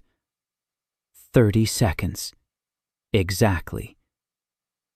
Dan stood in the doorway and listened. He heard So Un-hei's voice, fast and clear. professional. She spoke the way he filled out shipping forms. No frills, just the essentials. He thought that this girl on other side of the ocean was doing the same thing he was. Delivering. Only not packages. Words. It took 32 days to transmit the formula, not 20 as Dan had calculated. The connection kept cutting out. Interference jammed the signal. Sometimes the channel was silent for 3 days straight. Sometimes other voices broke through on the frequency, and Xiao Mei would turn off the receiver and shake her head. She didn't listen. Dan didn't listen. He sat in the radio room every day at 1:50 p.m. Seattle time and waited. The notebook with the formula in front of him. The text was broken down into blocks. Each block was numbered. Each block had been checked twice by Xiao Mei. When the connection came through, Dan read the block. Clearly, slowly, repeating every word twice. On the other end, So Eun-hye was taking notes. Her reply was brief. Block received. Or repeat the block. Or static. On the 8th day of transmission, she said something else. She said, "Thank you." One word. In Korean. Then the connection was lost. Dan sat with the microphone in his hand, staring at the receiver. Xiao Mei stood behind him. She said that Eun-hye never says thank you. Never. This was the first time in 2 years. Dan didn't say anything. On the 20th day, Eun-hye reported that the first batch of the vaccine had been synthesized. On the 25th, that they had begun administering it. On the 30th, that the mortality rate had halved. On the 32nd day, Eun-hye came on the line and was silent for 10 seconds out of 30. Then she said that Dr. Park Min-ho had asked her to pass on the message. The epidemic has been stopped. The quarantine will be lifted in a week. Pusan-ule is alive. She fell silent again. Then she said one more thing. She asked his name. Dan said, Daniel Park, Courier, Kansas City. Eun-hye repeated his name. Then the connection was cut off. Dan put down the microphone. He took out a notebook. He opened the vaccine shipping slip. Sender, New Denver, Medical Department. Recipient, Dr. Park Min-ho. Pusan-ule, Medical Unit. Cargo, anti-spore vaccine formula. Delivery method, radio channel. Number of sessions, 32. Status, delivered. Completion date, June 2nd, 2089. He closed the notebook. Xiao Mei was standing nearby. She was looking at him. Then she said quietly that he had just saved the city. Dan replied that he hadn't saved the city. He had delivered the package. The city had been saved by So Eun-hye, who had assembled the transmitter from scrap, and Dr. Park Min-ho, who synthesized the vaccine, and Xiao Mei, who wrote the formula. He just delivered it. Xiao Mei took off her glasses and wiped them. Her hands were shaking. She put her glasses back on and said she needed to work. Then she left. Dan noticed that she was crying, quietly, in a doctorly way, with her back turned. During those 32 days in Seattle, Dan hadn't been idle. While waiting for the communication channels, he worked. He found 3 former sailors in the city who knew the coast. He drew up a map with them of coastal routes from Seattle to Portland and from Portland to what used to be San Francisco. He found a carpenter who built him waterproof cargo containers, small, lightweight, wax-coated. He negotiated with the captain of the merchant ship Nadezhda that the guild could use one hold for mail on every voyage in exchange for courier services in the ports. The captain looked at him for a long time, then said that no courier had ever offered a barter deal before. Usually, they just asked for space. Dan replied that asking wasn't a business model. Barter was a business model. The captain laughed and agreed. Dan wrote everything down, every detail, every contact, every route. The notebook with the DHL logo was filling up. He started a second one. On the cover, he wrote, Volume 2. Kansas City would give him a third one when he returned. On the 20th day of his stay in Seattle, Xiao Mei came to see him. She brought a small bundle. Inside were seeds, chrysanthemums. She said she'd found them in an abandoned greenhouse by the shore, the same variety that grew in her mother's garden in Vancouver. She held the bundle and looked at him, not knowing what to do with it. Dan took the bundle. He examined it. Then he gave it back. He said it wasn't for delivery. It was for her. Xiao Mei frowned. She asked what he meant. Dan said that she had been treating strangers for 2 years and hadn't allowed herself anything of her own. That these seeds weren't medicine or cargo. They were hers. From her. For her. He said, This isn't from a patient. This is from you. Xiao Mei stood there holding the seeds. Then she sat down on a crate by the wall of the radio room. She took off her glasses and sat there for 5 minutes without moving. Dan went out and closed the door behind him. On the 33rd day, Dan began to get ready for the return trip. He needed to go back to Kansas City, to bring Ray a sweater from his mother, to bring Maya the report, to bring Anna's letter for Old Man Edward, to bring data on sea routes and contacts in Seattle, to bring the schedule for the regular line between Kansas City and Seattle, to bring himself, alive, with a return date filled in. That morning, before he left, Xiao Mei came up to him. She handed him a small container, watertight, one of those the carpenter had made. Inside lay a bundle of chrysanthemum seeds. Dan looked at her. Xiao Mei said she'd changed her mind. She wanted him to deliver the seeds, but not to her. There was a woman in the Phoenix Underground, Dr. Rena Chavez. They had studied together. Rena loved chrysanthemums just as much as Xiao Mei's mother did. Dan took out a notebook. He filled out the shipping form. Sender, Dr. Liu Xiao Mei, Seattle on Water. Recipient, Dr. Rena Chavez, Underground, Phoenix.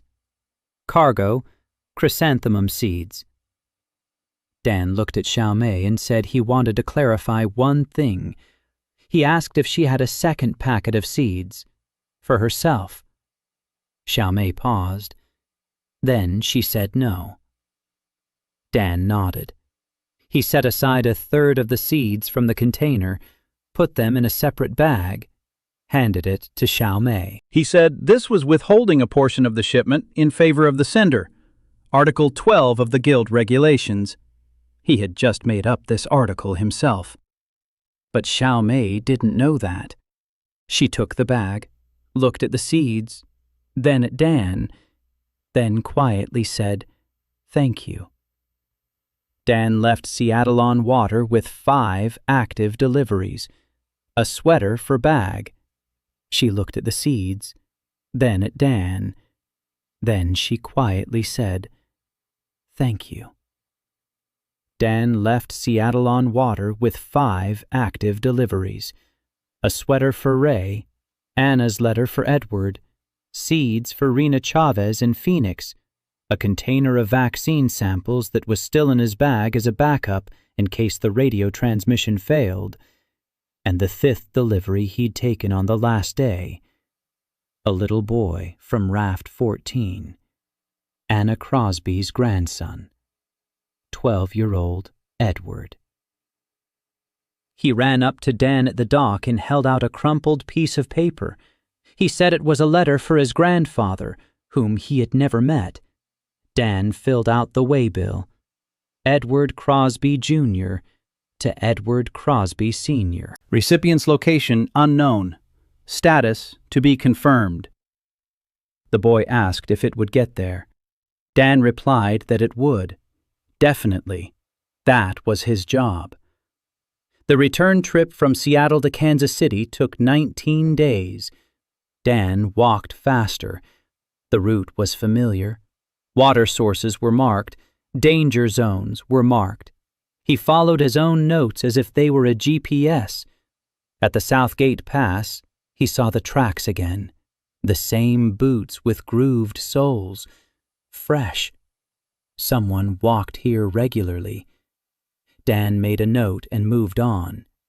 On the 10th day of his return journey, he ran out of food. The jerky was gone. The crackers from Seattle were gone. The canteen was full, but his stomach was empty. The mirage protected him from creatures and spores, but not from hunger. Dan walked all day on an empty stomach. By evening, he found a stream and some berry bushes. He ate the berries by the handful, sour and astringent, but alive. He wrote it down in his journal. He needed to plan his food supply more carefully. Add daily calorie calculations to the standard route plan. On the 14th day, he came out near the Salazar farm. Ricardo saw him from a distance and came out to meet him without a shotgun, with a smile. Camilla fed him until he was stuffed. Beans, cornbread, tomatoes, real ones, from their own garden. Dan ate and talked.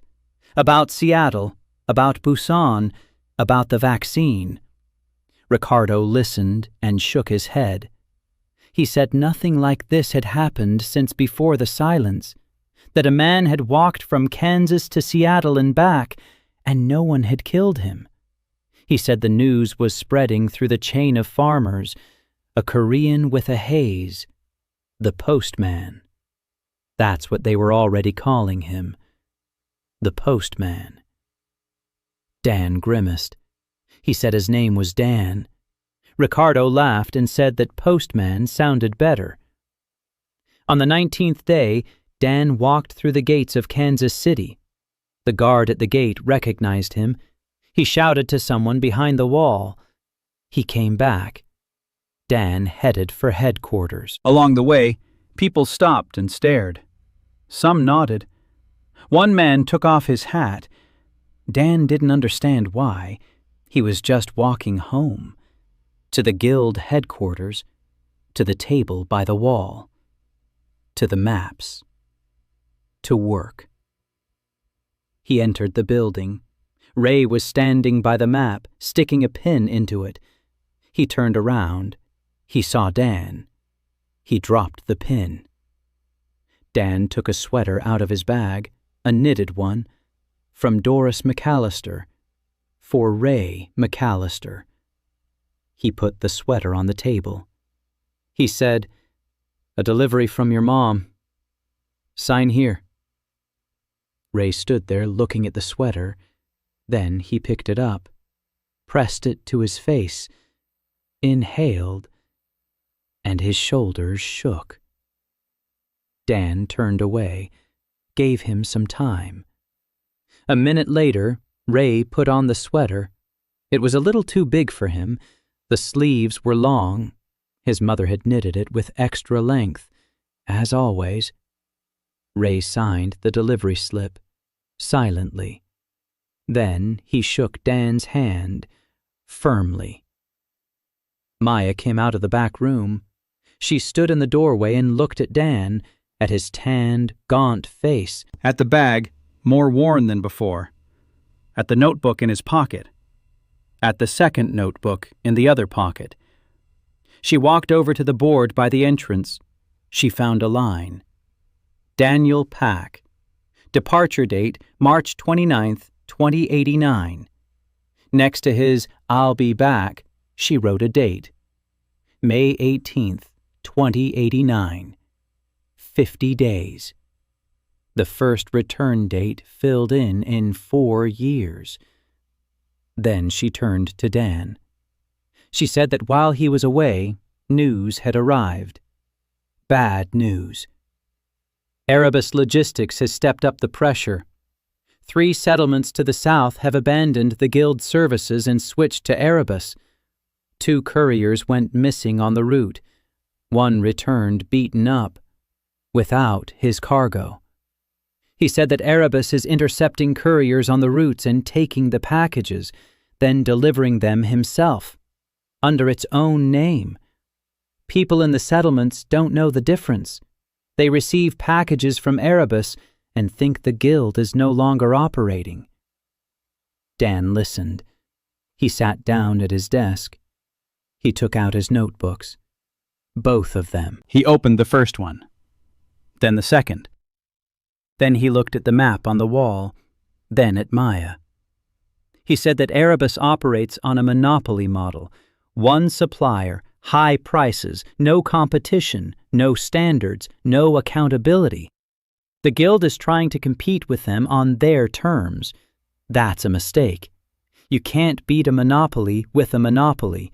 You have to beat a monopoly with a network. Maya sat across from him.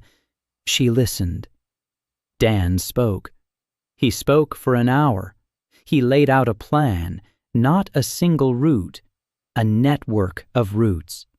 Hubs: the Salazar Farm, Salt Flat, Ridge, New Denver, Seattle. A transfer point at every location. A local person who receives and stores the cargo. The courier doesn't go from Kansas to Seattle. The courier goes from Kansas to Salt Flat. There, they hand the cargo over to the next person. That person goes to Seattle. Short legs, less risk, more speed, more people involved. Every point is interested because mail passes through them, and mail is communication, and communication is life. Erebus can't shut down the network. You can block 1 road, you can't block 20. He laid a map on the table, his own, drawn over months, with green dots and route lines. 6 hubs, 4 routes, 12 legs. Maya looked at the map for a long time. Then she looked up. She said that this would require people, reliable ones, at every hub. Where would they find them? Dan said he had 4. Ricardo Salazar, Doris McAllister, Anna Crosby, Marta Velasquez. People to whom he'd delivered packages. People who knew the guild was active because they'd seen it with their own eyes. Maya was silent. Then she did something she hadn't done in 4 years. She took her watch off her wrist, placed it on the table, and said, "All right, let's do it." The next day, Dan began training. Not just Ray, everyone. 14 walking couriers. He trained them for 6 days, 6 hours a day. Backpack weight. Packing cargo. Calculating water. Route maps. Waybills. Logbook. Transfer protocol at the transfer point. How to accept a shipment. How to inspect the packaging. How to verify the address. How to deal with the recipient. The couriers listened, they grumbled, they argued, but they learned. Greg, who had walked out of the first briefing, showed up on the 3rd day. He sat silently in the back row. He listened silently. On the 4th day, he asked a question. He asked what to do if the recipient had died. Dan replied that Article 47 of the Guild's charter covered that. The courier certifies delivery and prepares a response on behalf of the recipient. Greg asked where he could read the charter. Dan said the charter hadn't been written yet. He was writing it now. Greg looked at him. Then he said he wanted to help write it. He's been on the routes for 20 years. He knows what's needed. Dan gave him a notebook and a pencil. By the end of the week, the Kansas City Couriers Guild was 16 pages long, written in 4 different handwritings. Dan, Greg, Maya, Ray. 47 articles, from rules for accepting shipments to protocols for dealing with Erebus. Article 47 became legendary even before it was ever applied. It read, "If the recipient is unable to sign for receipt due to death or incapacity, the courier shall personally certify delivery and, if necessary, draft a reply on behalf of the recipient in accordance with their last known wishes." Dan wrote this article thinking of a boy in Phoenix whom he had not yet met, of a drawing for a dad behind the wall, about letters to the dead that someday someone would bring.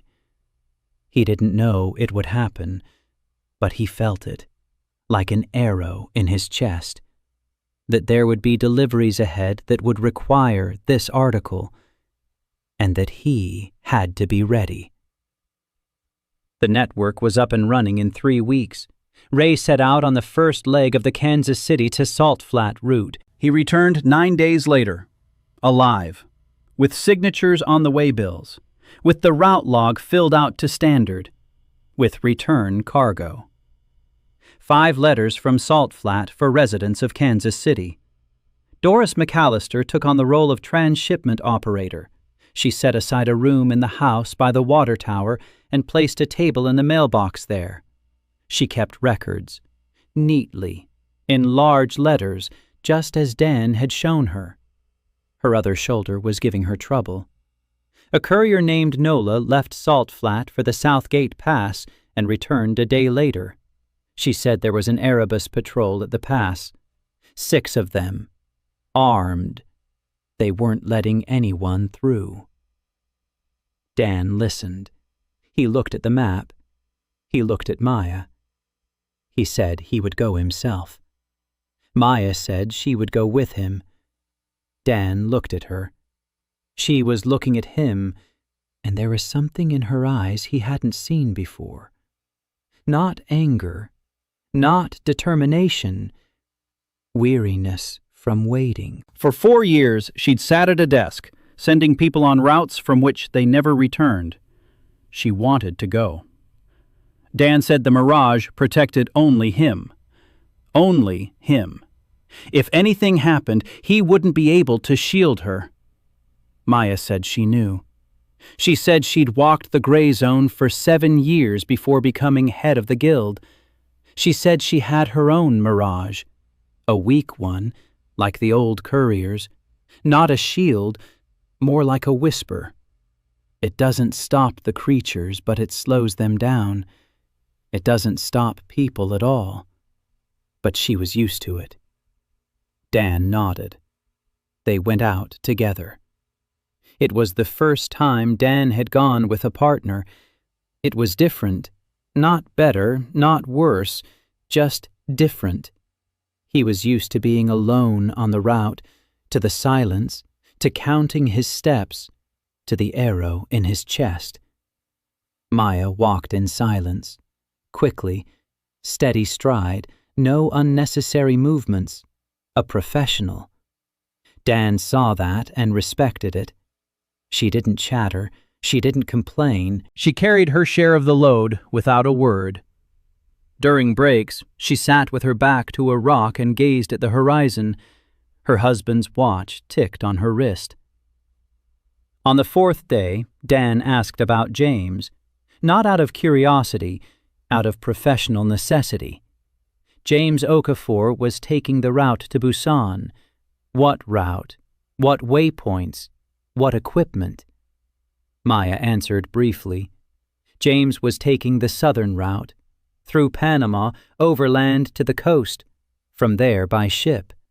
He was carrying medical supplies, 30 pounds. Overload. She knew it was an overload. She'd approved the shipment herself. He left on January 12, 2085.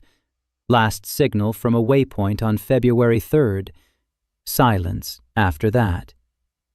4 years. She fell silent. Dan took notes. Route, waypoints, weight, date. He said that when the network reached the southern routes, he would check James's path. Maya said nothing, but Dan saw her fingers tighten on her backpack strap. On the 6th day, they reached the South Gate Pass. The Erebus patrol was standing where Nola had said. 6 of them. Black uniforms, white logo. 2 trucks blocking the trail. Like on Highway 80, only higher, narrower, and colder. They spotted Dan and Maya from a distance. The patrol leader stepped forward, a different type than on the highway, older, calmer. He looked at Dan and at the Mirage and said he knew who he was. The postman. The Korean with the Mirage. He said they had orders not to let guild couriers through the pass. A personal order from Cassius Vool, head of Erebus Logistics. Dan asked why. The leader replied calmly, because the guild undermines the stability of the trade routes. Because free deliveries are ruining the economy. Because if everyone delivers letters for free, who will pay for the protection of the caravans? Dan listened. He didn't argue. He took out a notebook. He asked the senior guard his name. The senior guard frowned. He said, Victor Wren. Dan wrote it down. He asked if Victor Wren had a family. Victor was silent. Then he said yes. A wife and a daughter. In the fortified settlement of Erebus on the California coast, Dan asked how long it had been since he'd seen them. Victor was silent longer. Then he said, 2 years. Dan closed his notebook. He said he wasn't going to break through. He wasn't going fight. He wasn't going to try to outsmart them.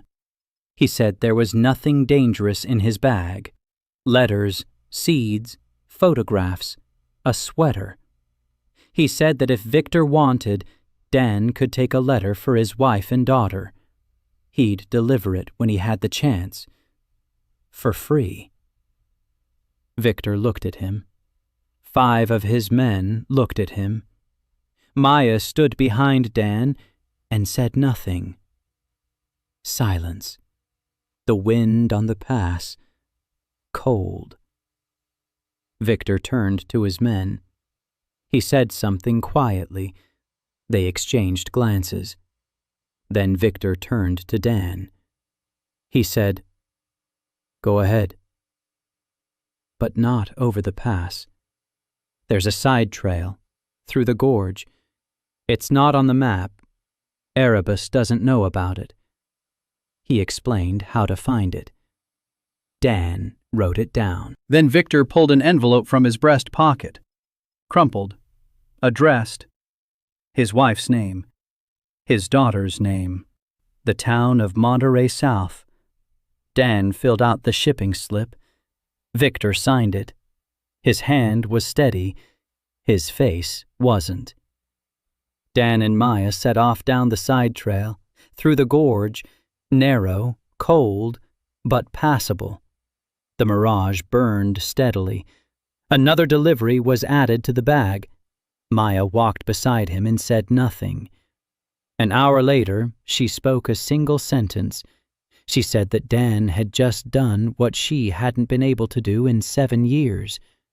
He had turned an enemy into a client. Dan replied that Victor Wren wasn't an enemy. Victor Wren was a husband and father who hadn't seen his family in 2 years. He didn't have a mailman. Now he has one. Through the gorge, they emerged onto the western slope. Rocky mountains descended toward the foothills. Far below in the valley lay New Denver, white walls against a backdrop of gray earth. Dan stood at the edge of the trail and looked down. Maya stood beside him. The wind ruffled her short dreadlocks. She said quietly that it was beautiful. Dan nodded. Then he took out his notebook. He wrote it down. Side trail through the South Gate Gorge, high passability. Time, 3 hours, not marked on the Erebus maps. Recommend as an alternative route. Maya watched him as he wrote. Then she laughed quietly. Dan asked what was so funny. She said that he had just been standing in front of the most beautiful view for 1,000 miles, and the first thing he did was write down the width of the trail in his notebook. Dan looked at the notebook, then at the mountains, then at Maya. He said the view was beautiful, but the width of the trail was more important. Because in a month, a courier carrying a load would be walking that trail, and he needed to know if the backpack would fit. Maya stopped laughing. She looked at him. Then she said quietly that he was right, and that James would have said the same thing. They made their way down to New Denver before dark. Martha Velasquez met them at the gate. She hugged Dan for the first time. Then she saw Maya and hugged her too. She said there was news in New Denver. Pusan Uli had come out of quarantine. Officially. Confirmation had come through the supply chains. The vaccine works. The city is... And there was more news. A request had come from Busan via the trade channel through 3 transit points. A request from radio operator So Eun-hae. She asked to pass on one word to courier Daniel Park. Thank you. In Korean. Dan spent 10 days in New Denver. He worked every day from dawn till dusk. He opened the Guild's transit point in Sector 3. Marta provided the space, a former warehouse. Dan set up a table and boxes and hung the route schedule on the wall, the first ever New Denver mail route schedule. Monday, outbound to the east, Kansas City via the Salazar farm. Thursday, inbound from the east. People came and looked at the schedule and couldn't believe it. A woman brought an envelope for her mother in Salt Flat and asked if it would arrive. Dan took the envelope. He filled out the waybill. He gave her a copy. He said it would arrive in 12 days if the weather cooperated. The woman stood there holding the copy of the waybill as if it were a sacred relic. In 10 days, Dan received 41 pieces of mail, 32 letters, 4 small parcels, 3 containers of seeds, 2 medical packages. He sorted everything by destination, packed it according to standard procedure, weighed it on the scales Martha had found at the hospital, recorded everything. On the 4th day, Martha came to see him. She sat down across from him and placed a sheet of paper on the table. Damn. Dan looked at it. A building, 1 story, with a large reception hall, with a storage room, with a separate room for couriers, with a porch and a canopy. Martha said it was a design for a post office. Dan looked at the blueprint, then at Martha. She said that after the silence, she stopped designing. 41 years. She managed, she distributed, she counted, but she didn't build, because there was no one to build for. Dan took the blueprint. He studied it, then he put it back. He said the reception hall was too small. It needed to be expanded by 1/3, and add a window for pickups, and a coat rack for couriers' bags at the entrance. Martha blinked. Then she picked up a pencil and began making corrections. Dan sat next to her and talked. He talked about how the DHL branch in Seoul was set up, about the reception desk, about the scales, about the racks with compartments for different destinations, about how the customer should be able to see the line and understand how long to wait, about how the courier should enter through a separate door so as not to run into customers. Martha drew, quickly, precisely. The lines flowed with confidence. the hands of an architect. 41 years of silence. Now they remembered. By evening, the design was ready. Martha stood up and looked at the drawing, then at Dan. Her eyes were wet, but her voice was firm. She said she would start building tomorrow. Dan said that was right. He said, "This needs to be built, and you need to build it." Martha turned away. She stood by the window, looking out at the city, and said nothing. Dan left. On the 7th day, Evelyn Sorensen appeared. Evie. Dan didn't know about her. She came on her own. A former New Denver Ranger. Redhead. A ribbon tattoo on her wrist. She was 26. She came to the sorting station and stood by the door watching Dan sort the mail. He looked up, asked how he could help. She said she wanted to be a courier. Dan asked why. She answered briefly, because she was tired of killing. Dan looked at her, at the scar on her chin, at her hands calloused from weapons, at her eyes, which held something dark and heavy. He asked if she had any delivery experience. She said no. But she knew the gray zone. 7 years in the Rangers, every patrol route by heart, every trail, every burrow, every type of spore creature. Dan nodded. He said that knowing the routes was half the job. The other half was the cargo. She had to learn to receive it, carry it, and hand it over. Not shoot, but hand over. Evie said she would learn. Dan gave her a notebook, a blank one. He told her to keep a log every day. She took the notebook and left. She returned the next morning with the first page filled out. Date, weather, condition of the routes according to yesterday's patrol, water sources within a 20-mile radius. Dan read it and nodded. He said good, but she'd forgotten the weight of her own gear. Evie looked at him, then at her backpack.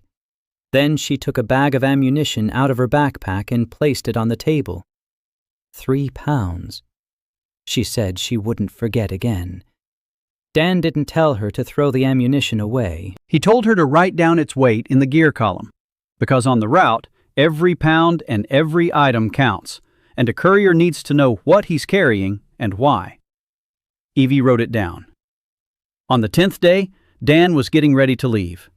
In his bag were 41 pieces of mail for Kansas City and eastern destinations, plus a letter from Victor Wren to his wife and daughter in South Monterey, plus chrysanthemum seeds for Dr. Rena Chavez in Phoenix, plus a letter from a boy named Edward to his grandfather Edward. The bag was full. Heavy.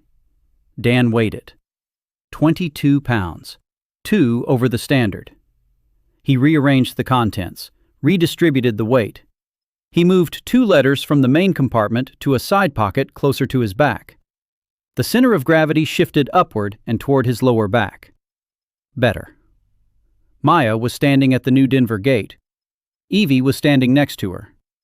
Dan looked at both of them. He told Evie that in 2 weeks, Courier Ray would be heading out from Kansas City on foot to Salt Flat. From Salt Flat, Nola would go on to New Denver. Evie was to meet her at the pass and guide her through the gorge. It was her first route. Not as a ranger, as a courier. Evie nodded. Dan turned to Maya. He said he'd be back. She knows. Maya said nothing. She raised her hand and touched the watch on her wrist, a familiar gesture. Then she lowered her hand and nodded. Dan headed east, through the gorge, over the pass, through the gray zone, home, to headquarters, to the maps and notebooks and work. The bag was heavy on his shoulder. The pins in his chest pulled in all directions. Dozens of addresses, dozens of names. The network was growing. 3 months had passed. Dan counted not in days, but in routes. Kansas City to Salt Flat and back. Kansas City to New Denver through the Salazar Farm and the Gorge. New Denver to underground Phoenix via the southern trail that Evie had scouted out over 2 weeks. He had walked every route himself. He recorded each one. He handed each one over to the couriers with all the markings. The network worked. Not perfectly. Letters got lost. Once, Nola dropped a bag into a stream and 3 envelopes got soaked. Dan didn't scold her. He instituted a double packaging standard. Every envelope in a waxed bag, every package in a waterproof container. The losses stopped. Rumors of the postman preceded him. In settlements he hadn't yet visited, people already knew. A Korean with a haze.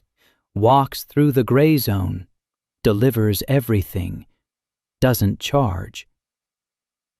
By the 4th month, Dan had reached the underground Phoenix, a city beneath the ground, carved into the rocks of the Arizona desert. The entrance was through tunnels, dark, long, with generator-powered lamps every 100 meters. Inside was a city. The caves had been expanded and reinforced. The ceilings were high. The air was dry. 12,000 people. Dan handed the chrysanthemum seeds to Dr. Rena Chavez. She opened the container and stared at the seeds for a long time. Then she asked who they were from. Dan answered. From Dr. Lou Xiaomei, Seattle on Water. Rena pressed the container to her chest. She said she hadn't heard that name in 7 years, that she thought Xiaomei had died. Dan said that Xiaomei was alive and treating people and growing chrysanthemums on a floating hospital. Rena laughed and cried at the same time. Dan had her sign for receipt and left. He spent 5 days in Phoenix. On the 3rd day, it happened. A little boy, about 6 years old, dark hair, big eyes. He approached Dan on the underground street and held out a crumpled drawing. Crosses and sticks, a house, the sun. The boy said, "Uncle Courier, take this to Dad. Dad's behind the wall." Dan crouched down. He looked at the drawing, then at the boy. The people around them froze. A woman behind the boy, his mother. She stood as white as a wall, her mouth open, but she didn't speak. Dan knew. He saw it in his mother's eyes. Dad isn't behind the wall. Dad is dead. 6 months ago, in the gray zone. Everyone around knew. The boy didn't know. Or maybe he knew but wouldn't accept it. Dan looked at the drawing again, seriously, carefully, just as he inspected every package before accepting it. Then he took out a notebook. He opened it to a blank page. He asked what Dad's name was. The boy said, "Marcus Hill." Dan wrote it down. He asked for the address. The boy said, "Behind the wall." Dan wrote it down. He said, "Accepted. Delivery time, 7 days. Please sign here to confirm you've received it." The boy looked at the notebook. Then he carefully drew a cross in the box. Dan nodded. He folded the drawing neatly, put it in a wax envelope, put it in his bag. He stood up. He looked at the boy's mother. She was looking at him, and tears were streaming down her face. Dan nodded to her. With a single movement, she nodded back. Dan left Phoenix the next morning. He walked across the surface, through the desert, dry and dead. There was little gray moss here. The heat killed the spores, But there were creatures. Others. Not dogs or rats. Lizards. Huge ones. 2 meters long, with armor made of something resembling tree bark, with eyes on stalks. They lay in the shade of the rocks and didn't move as Dan passed by. The mirage held. On the second day, he found what he was looking for. Evie had helped him with the new Denver archives before he left. Coordinates, approximate. Marcus Hill, Phoenix Ranger, killed September 14th, 2088. Place of death, Patrol Point 7, Eastern Sector. Dan found Patrol Point 7, a stone mound, a cross made of metal rods, a plaque. Marcus Hill, Ranger, Father. Dan sat down next to the cross. He took the boy's drawing out of his bag, unfolded it. X's and O's and a house and a sun. He placed the drawing at the base of the cross. Then he took out a notebook. Article 47. If the recipient is unable to sign, the courier shall certify delivery and, if necessary, prepare a response on behalf of the recipient. Dan sat and thought. Then he took a pencil in his left hand. He was right-handed. His left hand wrote crookedly and unevenly, like a child's. He wrote on a blank sheet of paper. Thank you, son. I love you. Dad. He folded the sheet, put it in an envelope, sealed it with wax, wrote the boy's name on the envelope. Marco Hill, Underground Phoenix, to be delivered in person. He put the envelope in his bag. He stood up. He looked at the cross. Then he turned and walked back to the Phoenix. Exactly 7 days later, he stood before the boy, on the same underground street. The boy looked up at him. Dan crouched down. He took out the envelope. He said, "Delivery from Marco Hill. From Marcus Hill. Take it and sign for it." The boy took the envelope, opened it, read it. His lips moved. Then he raised his head. His eyes were shining. He pressed the sheet to his chest. Behind him, his mother turned away and covered her face with her hands. Her shoulders were shaking. Dan stood up straight. People stood around him, in silence. Someone bowed their head. Someone wiped their eyes. Dan put away the notebook. He made a note. Delivery complete. Recipient, Marco Hill. The response from recipient Marcus Hill was filed under Article 47. He walked toward the exit of the Phoenix. Behind him, silence on the street.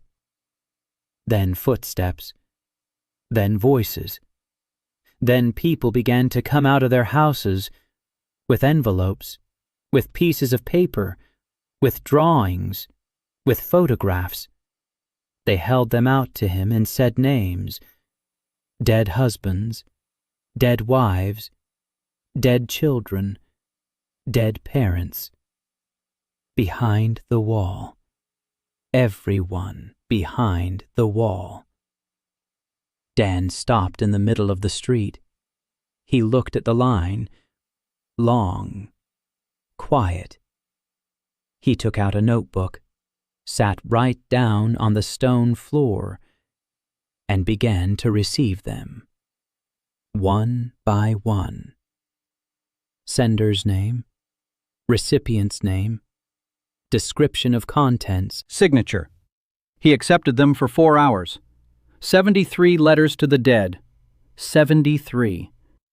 When the last person left, Dan was sitting on the floor with a full bag and 2 notebooks filled to the last page.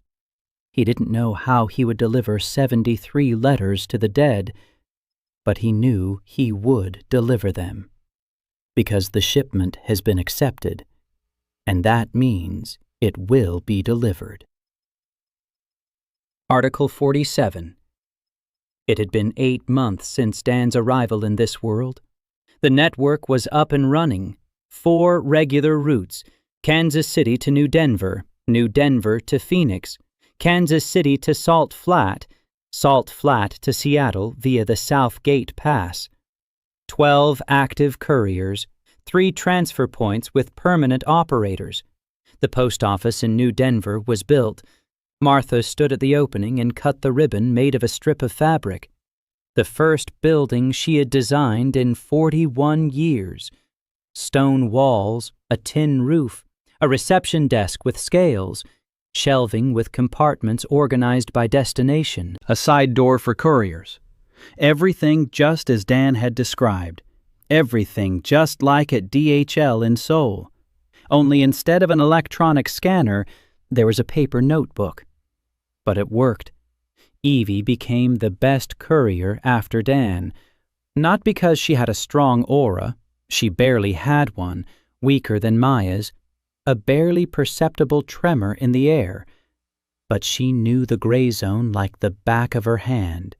She read the creature's tracks. She knew when to move and when to freeze. She never lost a single package in 3 months. 21 routes, all completed, all signatures on the delivery slips. Dan saw how she was changing. She stopped carrying a sniper rifle. She left the pistol behind. Then she left the pistol behind too. Just a knife. She said a knife was a tool, not a weapon. You could use it to open a package, cut meat, and dig up a root. Dan agreed and added the knife to the list of standard courier equipment. In the 6th month, Dan received his first message from Erebus. Not a threat, An invitation. The envelope arrived with a trade caravan, white, with a logo, a stylized E in a circle. Inside was a letter, handwritten in neat, small handwriting. To Daniel Pack, the courier. I propose a meeting, neutral territory, the ruins of Topeka. In 10 days, 1-on-1. No weapons, no escort. I want to talk. Cassius Vole, head of Erebus Logistics. Dan read it, showed it to Maya. Maya said not to go. It's a trap. Erebus doesn't talk. Erebus buys or destroys. Dan said he'd go, because he has a delivery from Monterey South, a letter from Victor Wren. Topeka is on the way. Maya said Dan was crazy. Dan replied that maybe, but he had a route, and a 20-mile detour to meet a potential client was acceptable within the bounds of operational efficiency. Maya looked at him, then at her watch. Then she said, "Okay." But she's going with him to Topeka, and she'll wait outside. If he doesn't come out in 2 hours, she's going in. Dan agreed.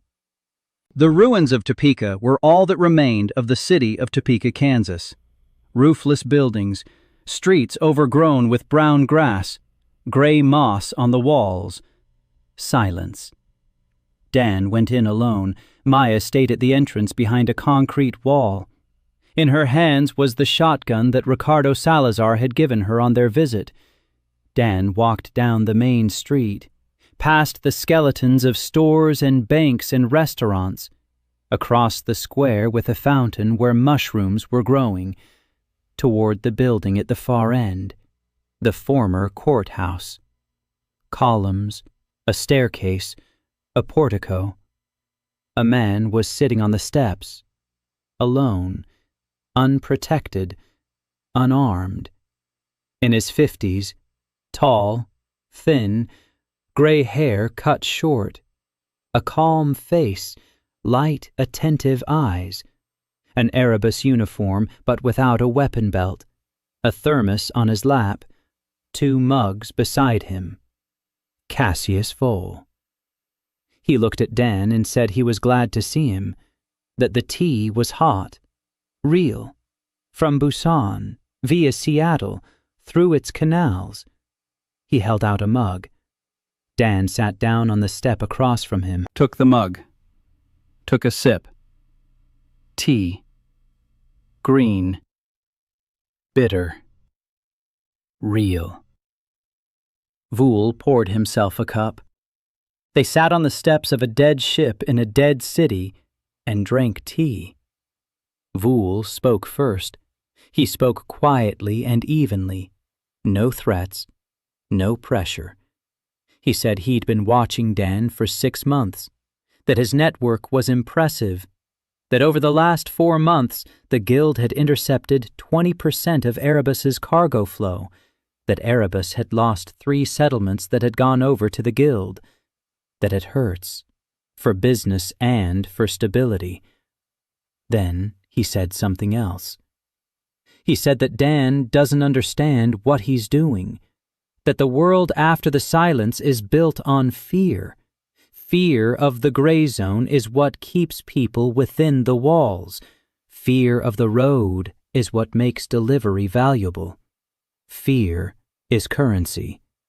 Erebus trades in fear. Not evil. Fear. He said that if Dan shows people that deliveries can be guaranteed and free, not only will Erebus collapse, the entire survival economy will collapse. Because the survival economy is built on scarcity, and Dan is creating an abundance of connection. He said, "You're proving to people that they can hope. That's the cruelest thing you can do to survivors. Because hope requires continuity, and you can't guarantee continuity. You're just one person. You're mortal. Your mirage will vanish one day. And then all these people you've taught to hope will be left empty-handed." Dan listened. He didn't interrupt. He drank his tea. When Vole finished, Dan set his mug down on the step. He paused. Then he said one thing. He said that Vole was right, that he was just one person, that he was mortal, that the illusion would fade. But he said that Vole was wrong about one thing. Hope doesn't require a guarantee. Hope requires an address. A letter doesn't have to reach its destination to have meaning. A letter has meaning the moment it is written, because at that moment, one person is thinking of another. And as long as there is even one person willing to carry that letter, the system works. Not because the courier is immortal, but because there will always be a next one. Vole looked at him for a long time. Then he finished his tea. He stood up. He said the offer still stood. A 10-year contract, gold, a safe city, protection. Dan could enter Erebus and change the system from the inside. Make it better. Dan stood up. He said thanks for the tea and said he didn't have 10 years. He had a route, and tomorrow morning he had to be on the road, because 41 pieces of mail wouldn't deliver themselves. Vole nodded. He said that was a shame, and that in that case, Erebus would be forced to respond. Not personally, systemically. Dan replied that he understood. He turned and walked toward the exit. Halfway there, he stopped. He turned around. He took out a notebook. He asked Vole if there was anyone he wanted to write to. Vole stood on the steps and looked at him. And for the first time during the entire conversation, his expression changed. Something in him flinched. For a second, then his face grew calm again. He said no. Dan nodded, put the notebook away, and left. Erebus's reply came 3 weeks later, not by letter, by fire. Dan was on the route between Salt Flat and the Salazar farm when he saw smoke to the east. Black, thick, a column reaching to the sky. He ran. For the first time in his entire life in this world, he ran. His bag banged against his side, his feet pounded the concrete. The mirage burned brightly and nervously around him. He ran there in 3 hours. Kansas City was on fire. Not all of it. The eastern wall, the gate, and 3 buildings beyond the gate. One of them was the guild headquarters. People were running with buckets. They were screaming. They were putting out the fire. The smoke stung his eyes. Dan pushed through the crowd to the headquarters. The building was still standing, charred. The walls were black. The windows were smashed. The door was torn off its hinges. The board with the names hung crookedly but was still there.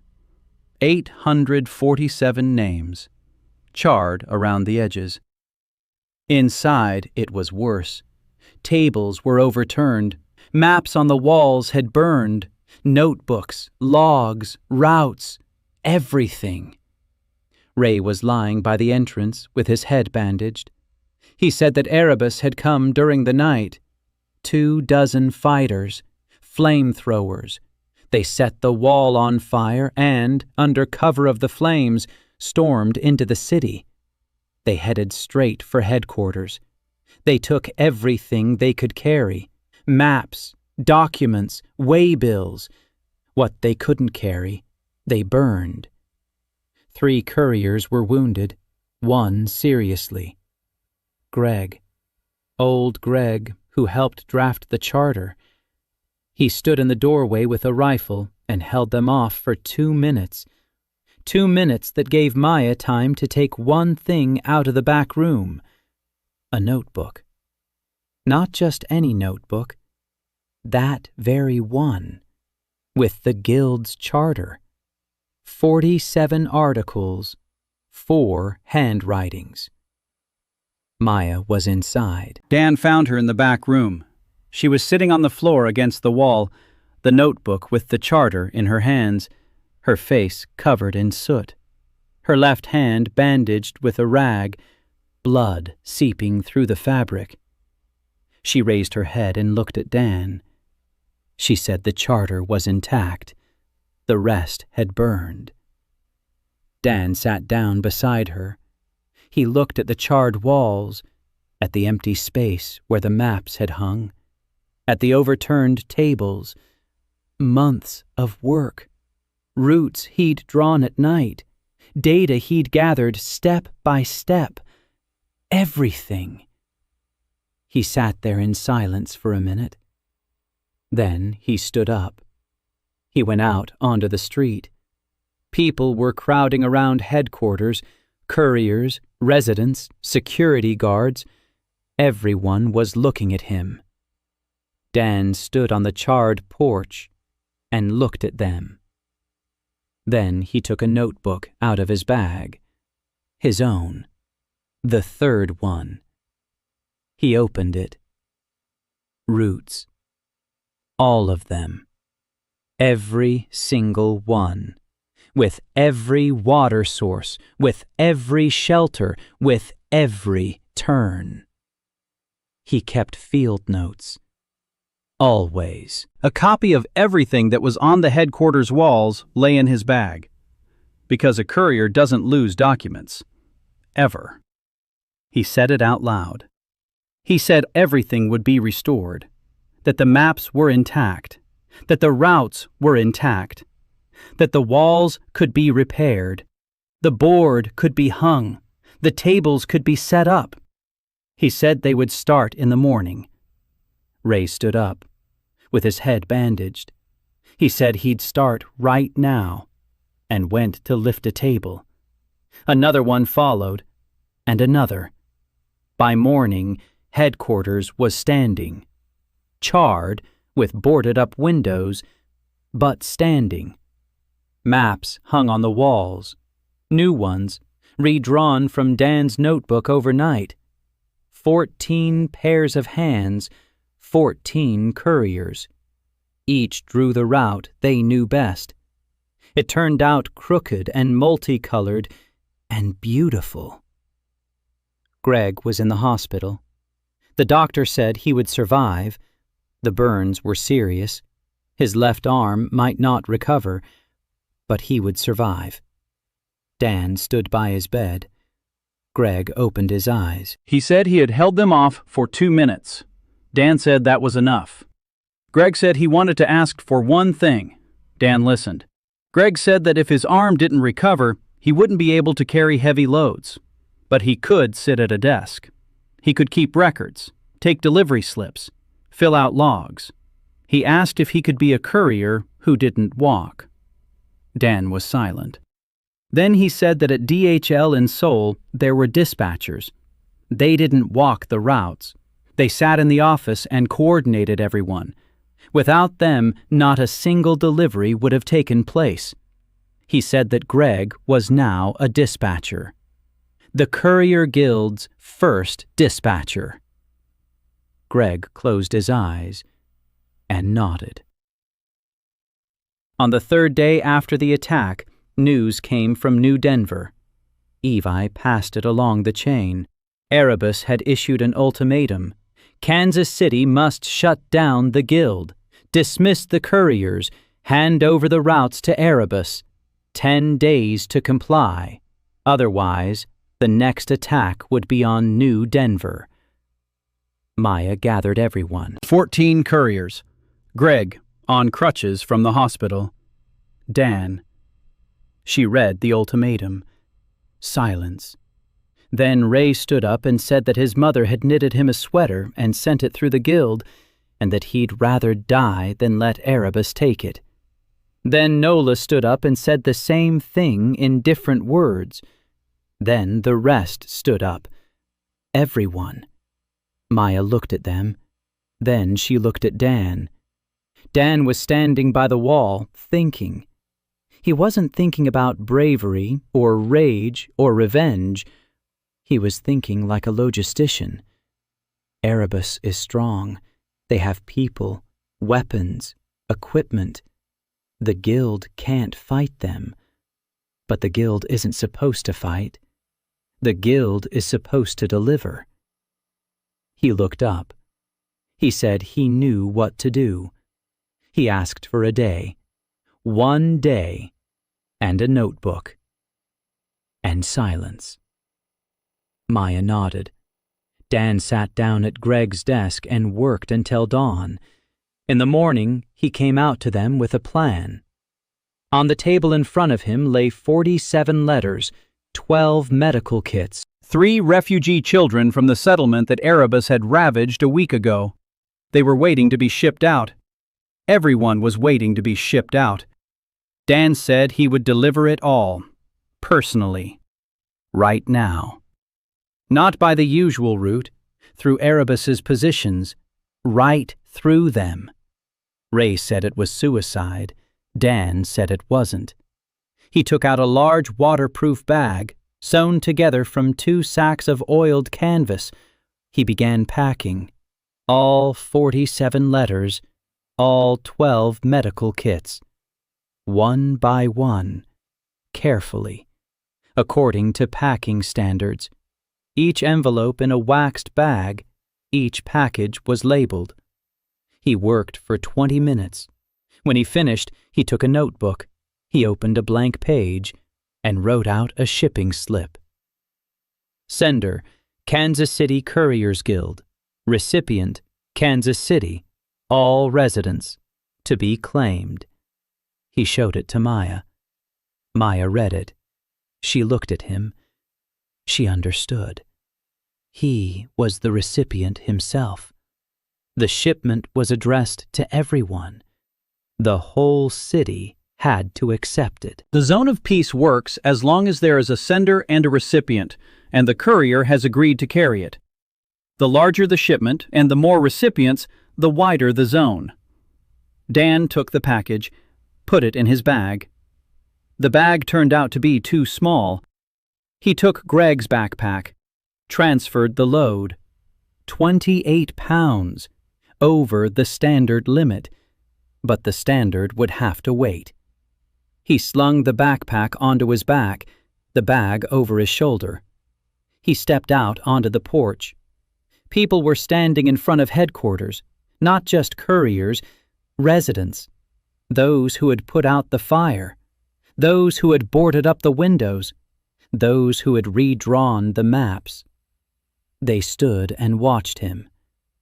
Dan stood on the porch with his backpack and bag. Erebus's positions were behind the eastern wall. Trucks, men with weapons, flamethrowers. He'd seen them from the tower that morning. 24, waiting. Dan stepped down from the porch. He walked toward the gate, through the city, down Main Street. People parted, then followed him, quietly, in silence. A crowd followed him to the gate. He reached the gate, stopped, turned to the people. He said one phrase, "Delivery, Kansas City, accept." Silence. Then a voice from the crowd. "Accepted." Then another. "Accepted." Then another, and another. Dozens of voices. "Accepted! Accepted! Accepted!" A mirage flashed. Dan felt it with his whole body. Heat, light, a wave of warmth from the backpack and the bag and from every envelope inside. The zone of peace was expanding. Not 2 meters, not 5. It radiated from him in waves, through the gate, through the wall, through the streets. People stood and felt it. Warmth, light, like summer air over the asphalt. The heat haze enveloped headquarters, then the houses around it, then an entire block, then 2. Dan opened the gate. He stepped out. Before him stood Erebus fighters, 24, assault rifles, flamethrowers, trucks. The sergeant shouted the order. "Fire!" Barrels rose. A burst of fire. The bullets veered off to the sides, all of them, as if the wind had blown them off course. A flamethrower spat out a jet of flame. The flames spread around Dan like water around a rock. He stood in the center, unscathed, backpack on his back, bag on his shoulder. The heat haze around him burned brighter than ever. Not 2 meters, not 5. It trailed behind him and covered the entire city behind his back, because the city had accepted the delivery. The whole city, every resident. And now everyone was under protection. Dan walked on, through Erebus's positions, slowly, step by step, past the trucks, past the fighters who were shooting and missed, past the sergeant who was shouting into a radio that didn't work, because electronics don't work in this world. Dan walked and didn't look back. Above his head he heard a sound. A helicopter, an old one, mechanical, no electronics, running on pure fuel. Erebus. The helicopter hovered over the city, and Cassius Vole sat inside it. He looked down, at the courier walking through his positions on foot with a backpack, at the haze that covered the entire city, at the fighters who couldn't do anything. Dan couldn't see Vool's face, but he knew Vool was watching, and for the first time, he realized he had lost. Not today. He had lost the moment he decided that fear was stronger than a promise. Erebus retreated. The trucks turned around. The fighters left. The helicopter flew south, slowly, like a man who knows there's no point in returning. Dan stood on the road and watched them go. Then he turned and walked back, toward the gates, toward headquarters, toward the people. He entered headquarters. Maya was standing by the wall. He walked up to her, sat down on the floor beside her, set down his backpack, set down his bag. His hands were shaking. His legs wouldn't hold him. The haze was fading, slowly, like a fire in a hearth. The city still stood, charred, alive. Dan turned his head toward Maya. He said, "I'm sorry. I was 8 minutes late." Maya looked at him. Then her face twitched, and she laughed. For the first time in 4 years. A year passed, then a second. Dan didn't count in years, but in deliveries. 412. That's what the log showed by the end of the second year. 412 packages delivered, each with the recipient's signature or a mark under Article 47. The network had grown. 6 regular routes, 20 couriers, 8 transfer points. The post office in New Denver was open every day. Martha stood behind the reception desk in the mornings and accepted shipments personally. A second branch opened in Phoenix, a third in Seattle on Water. Greg sat at the dispatch desk in Kansas City and coordinated everything, with one hand. His left hand never fully recovered, but his right hand kept the log so neatly that Dan once said Greg's handwriting was better than that of the entire guild put together. Greg grumbled that it wasn't a compliment because the guild's handwriting was like that of drunken chickens. Ray drove the route to Salt Flat and back every week, without a single misstep. He wore his mother's sweater on every run, even in the summer. Nola covered the stretch from Salt Flat to the gorge. Evie ran routes from New Denver south and west. She never lost a single package. She never fired a shot. The knife in its sheath on her belt never left the sheath for anything other than cutting meat or opening packages. Once on the route, she found a place, the spore trap where her platoon had been wiped out 3 years ago. She hadn't planned on going back there. The route passed by, but she turned off, went in, came out an hour later. In her hands, she held a notebook, a small one. A notebook. Her sister's. She brought the notebook to Dan. She placed it silently on the table. Dan didn't ask what was inside. He filled out the shipping form. Sender, Evelyn Sorensen. Recipient, Evelyn Sorensen. Cargo, diary, personal. He handed the notebook back. Evie took it. She signed for it, went to her room, read it alone. Then she came to Dan. Her eyes were red. Her face was calm.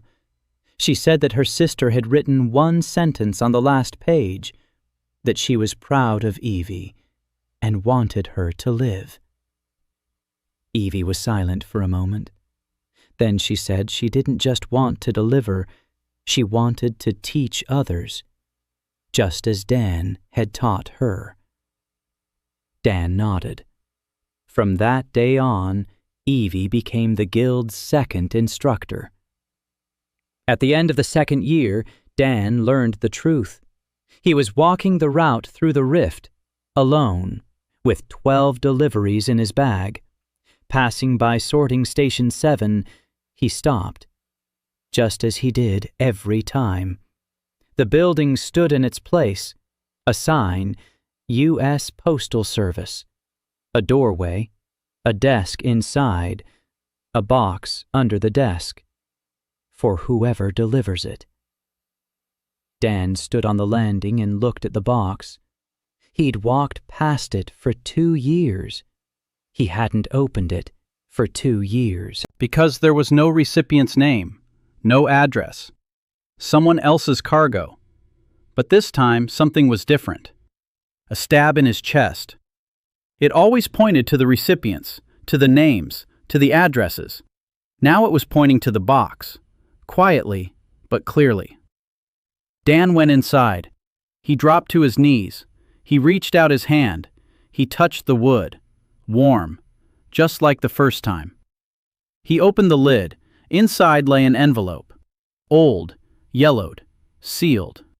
Written on the envelope in handwriting Dan didn't recognize was, "To Daniel Park, Courier, Personal." His name, on an envelope that had been lying in this box for 41 years.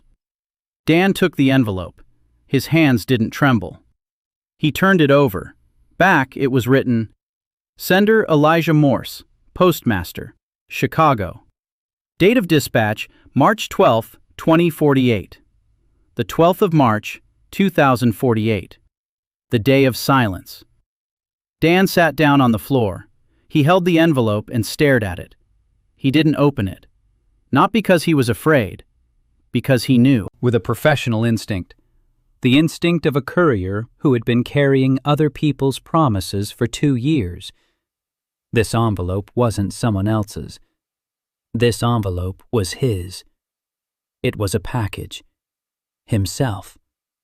Daniel Park, DHL Courier, Seoul, California. Grandma's house. An electric bike. A donor kidney in a thermal container. The Samson-Dong intersection. A truck. Darkness. And then light. Asphalt. 2 suns. A bag with a brass clasp. It wasn't delivered by accident. It was sent. 41 years ago, a dying postmaster in the basement of the Chicago sorting center sent his last package. To himself. To the future. With a plea for help. The recipient was whoever delivered it, and the system found Dan. Not because he was special, because he was a courier. A real one, who, at the moment of death, wasn't thinking about himself, but about the kidney in the thermal container. Whether it would arrive. Who to call. The system found the one who, in the last second of his life, was thinking about the delivery. And it delivered him. Dan sat on the floor of the sorting center, holding an envelope with his own name on it. He understood what this envelope meant. When someone handed it to him, when he accepted it, the delivery would be complete. He himself was the package.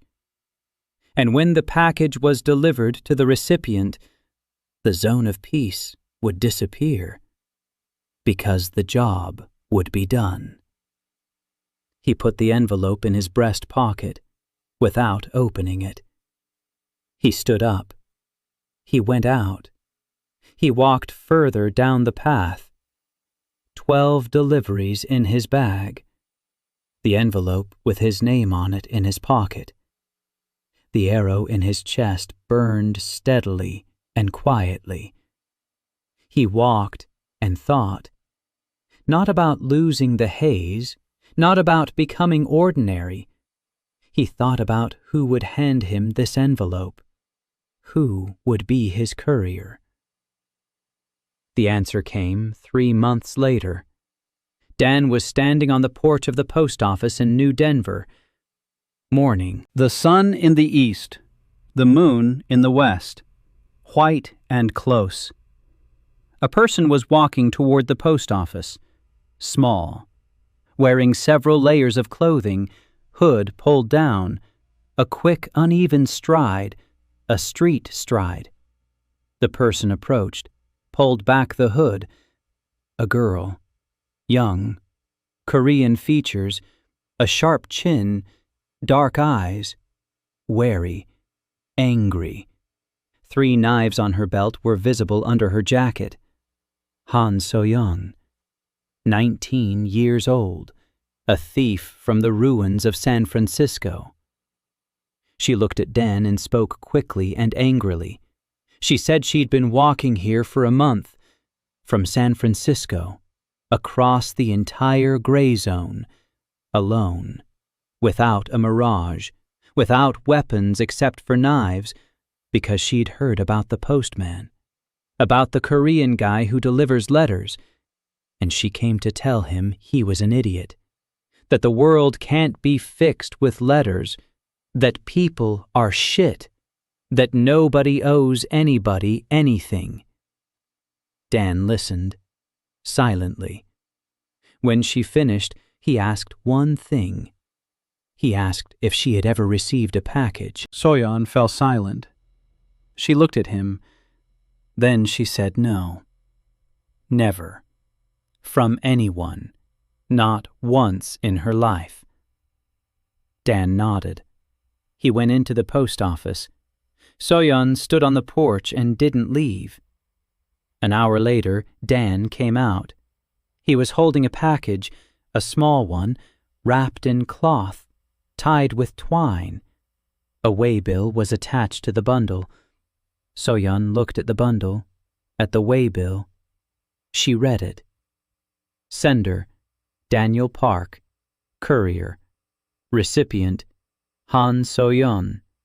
Personal. Contents. She read the contents column, and her face changed. Slowly, as if something inside her was breaking and reassembling itself. The column read, Childhood, Lost, Reconstruction, a book, a scarf, a piece of candy, a photograph of her parents, restored from the archives. Dan held out the package with both hands. He said, Delivery for Han Soyeon. Please accept and sign for it. Soyeon didn't take it. She stood there looking at the package, then at Dan. Then her face contorted, and she started screaming. She screamed that he didn't know her, that he had no right, that it wasn't hers, that she didn't deserve anything. Dan stood there holding the package, patiently, just as he had stood before 1,000 doors in Seoul when people didn't want to open them. Soyeon screamed. Then she fell silent.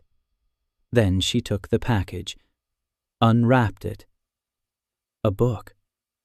A children's book. With pictures.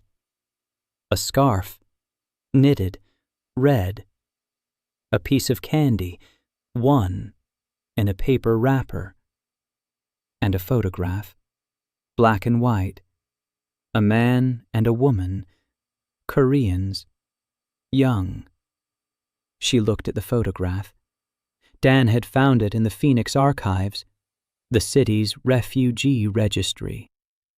Han Dong-hyun and Kim Yuna arrived in Phoenix in 2072, died in 2074, left behind a daughter, Han Soyeon.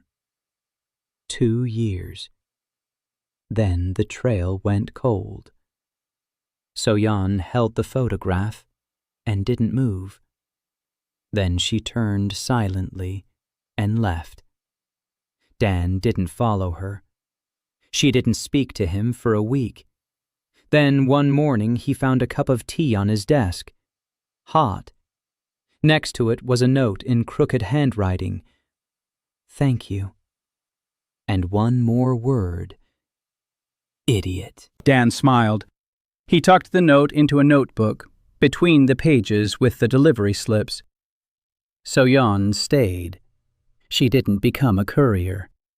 Not right away. At first, she was just there. She helped Greg at the dispatch desk. She sorted the mail. She cursed at everyone.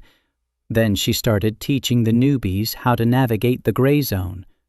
Then she went out on her first route, a short one, Kansas City to Ridge. She came back, with the signatures, with the logbook. grumbling that the route was boring. 3 years had passed since Dan showed up. The network covered the entire continent. The sea route to Busan was operational once every 2 months. She left Busan Ulya with Eun-hye for the first time in her life. On the ship Hope. She arrived in Seattle and saw the ocean. She stood on the deck and was silent for an hour. Then she said one word. Beautiful. Dan met her at the pier. She was petite, wearing huge safety goggles on her forehead. She spoke quickly, mixing Korean and English. She looked at Dan and said he was taller than she'd thought from his voice on the radio. Dan replied that she was louder than he'd thought from their 30-second radio conversation. Eun-hye laughed. He led her through the city, showed her the piers and the footbridges and the post office. She touched everything with her hands: walls, ropes, wood. She said she'd spent her whole life underground and in concrete, and that she didn't know the world was so big. Dan took a seashell out of his pocket. He'd found it on the Oregon coast 6 months ago. White, smooth, with a pink spiral inside. He'd filled out a shipping label for it back then. Sender, Oregon coast. Recipient, So Eun-hye. For the collection. From the sea. He held out the seashell. Eun-hye took it, turned it over, held it to her ear, closed her eyes, then opened them. Her eyes were shining. She said quietly that it was the best package she'd ever received in her life. Dan replied that it was because it was the first. Day 2. Morning. Dan stood on the pier and looked out at the city. So-yeon stood beside him. She had come from Kansas City to see him, not because he asked her to, because she wanted to see the ocean. She didn't say that, but Dan knew. Eun-hye approached. She handed Dan an envelope, an old one, yellow, the very same one, from the box at sorting station 7. Dan froze. He hadn't taken that envelope out of his pocket. He hadn't shown it to anyone. Eun-hye said she'd found it that night. It had fallen out of his jacket when she hung it up to dry. She had read the name on the envelope. Daniel Park, Courier, Personal. She said she'd read the sender's name, Elijah Morse, Postmaster, Chicago. She said she knew the story. The last postmaster, the last package. They tell it in Busan like a legend. She said Dan was that package. Dan was silent. Eun-hye held out the envelope with both hands. She said, "Delivery for Daniel Park, from Elijah Morse. Please accept it and sign here." Dan looked at the envelope, at the name, at the date. 41 years. This package had been waiting for 41 years.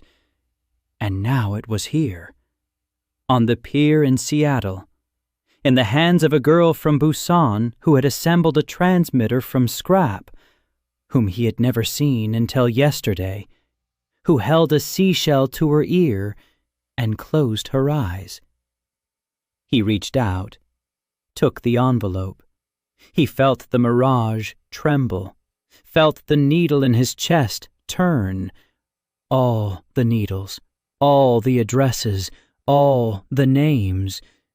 They faded away quietly, one by one, like little lights. The zone was fading away, slowly, painlessly, like an exhalation. Dan opened the envelope. Inside lay a sheet of paper, old, fragile, handwritten on the sheet. To the one who delivers. Thank you for agreeing to take this. The world is heavy. People are tired.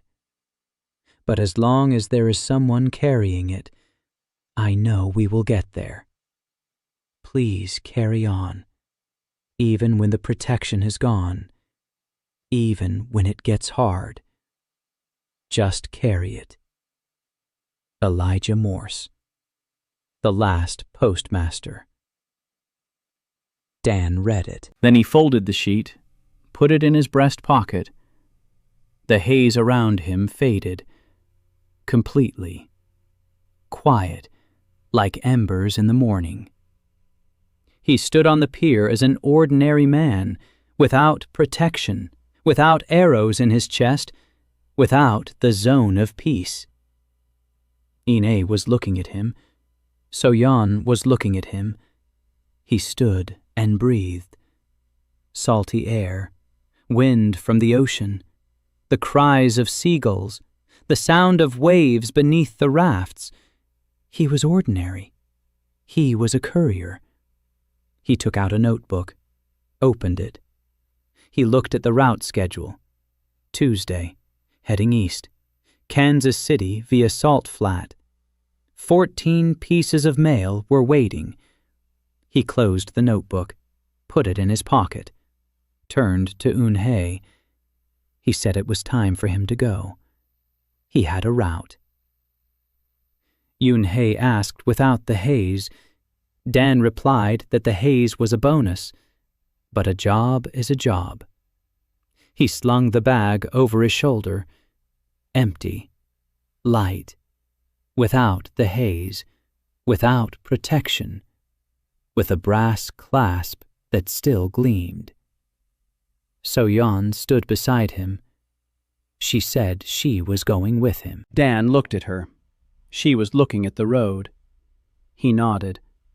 They walked, the two of them, along the pier, toward the shore, toward the road, toward the gray zone, toward the 400 miles to Kansas City, without the haze, without magic, with a bag and a notebook and a schedule and the names of people who were waiting. Somewhere in New Denver, Martha stood behind the counter of the post office she had designed herself. Somewhere in Kansas City, Greg sat at the dispatch desk and kept a log with one hand. Somewhere along the route, Ray walked in his mother's sweater. Somewhere, Evie was teaching newbies not to lose waybills.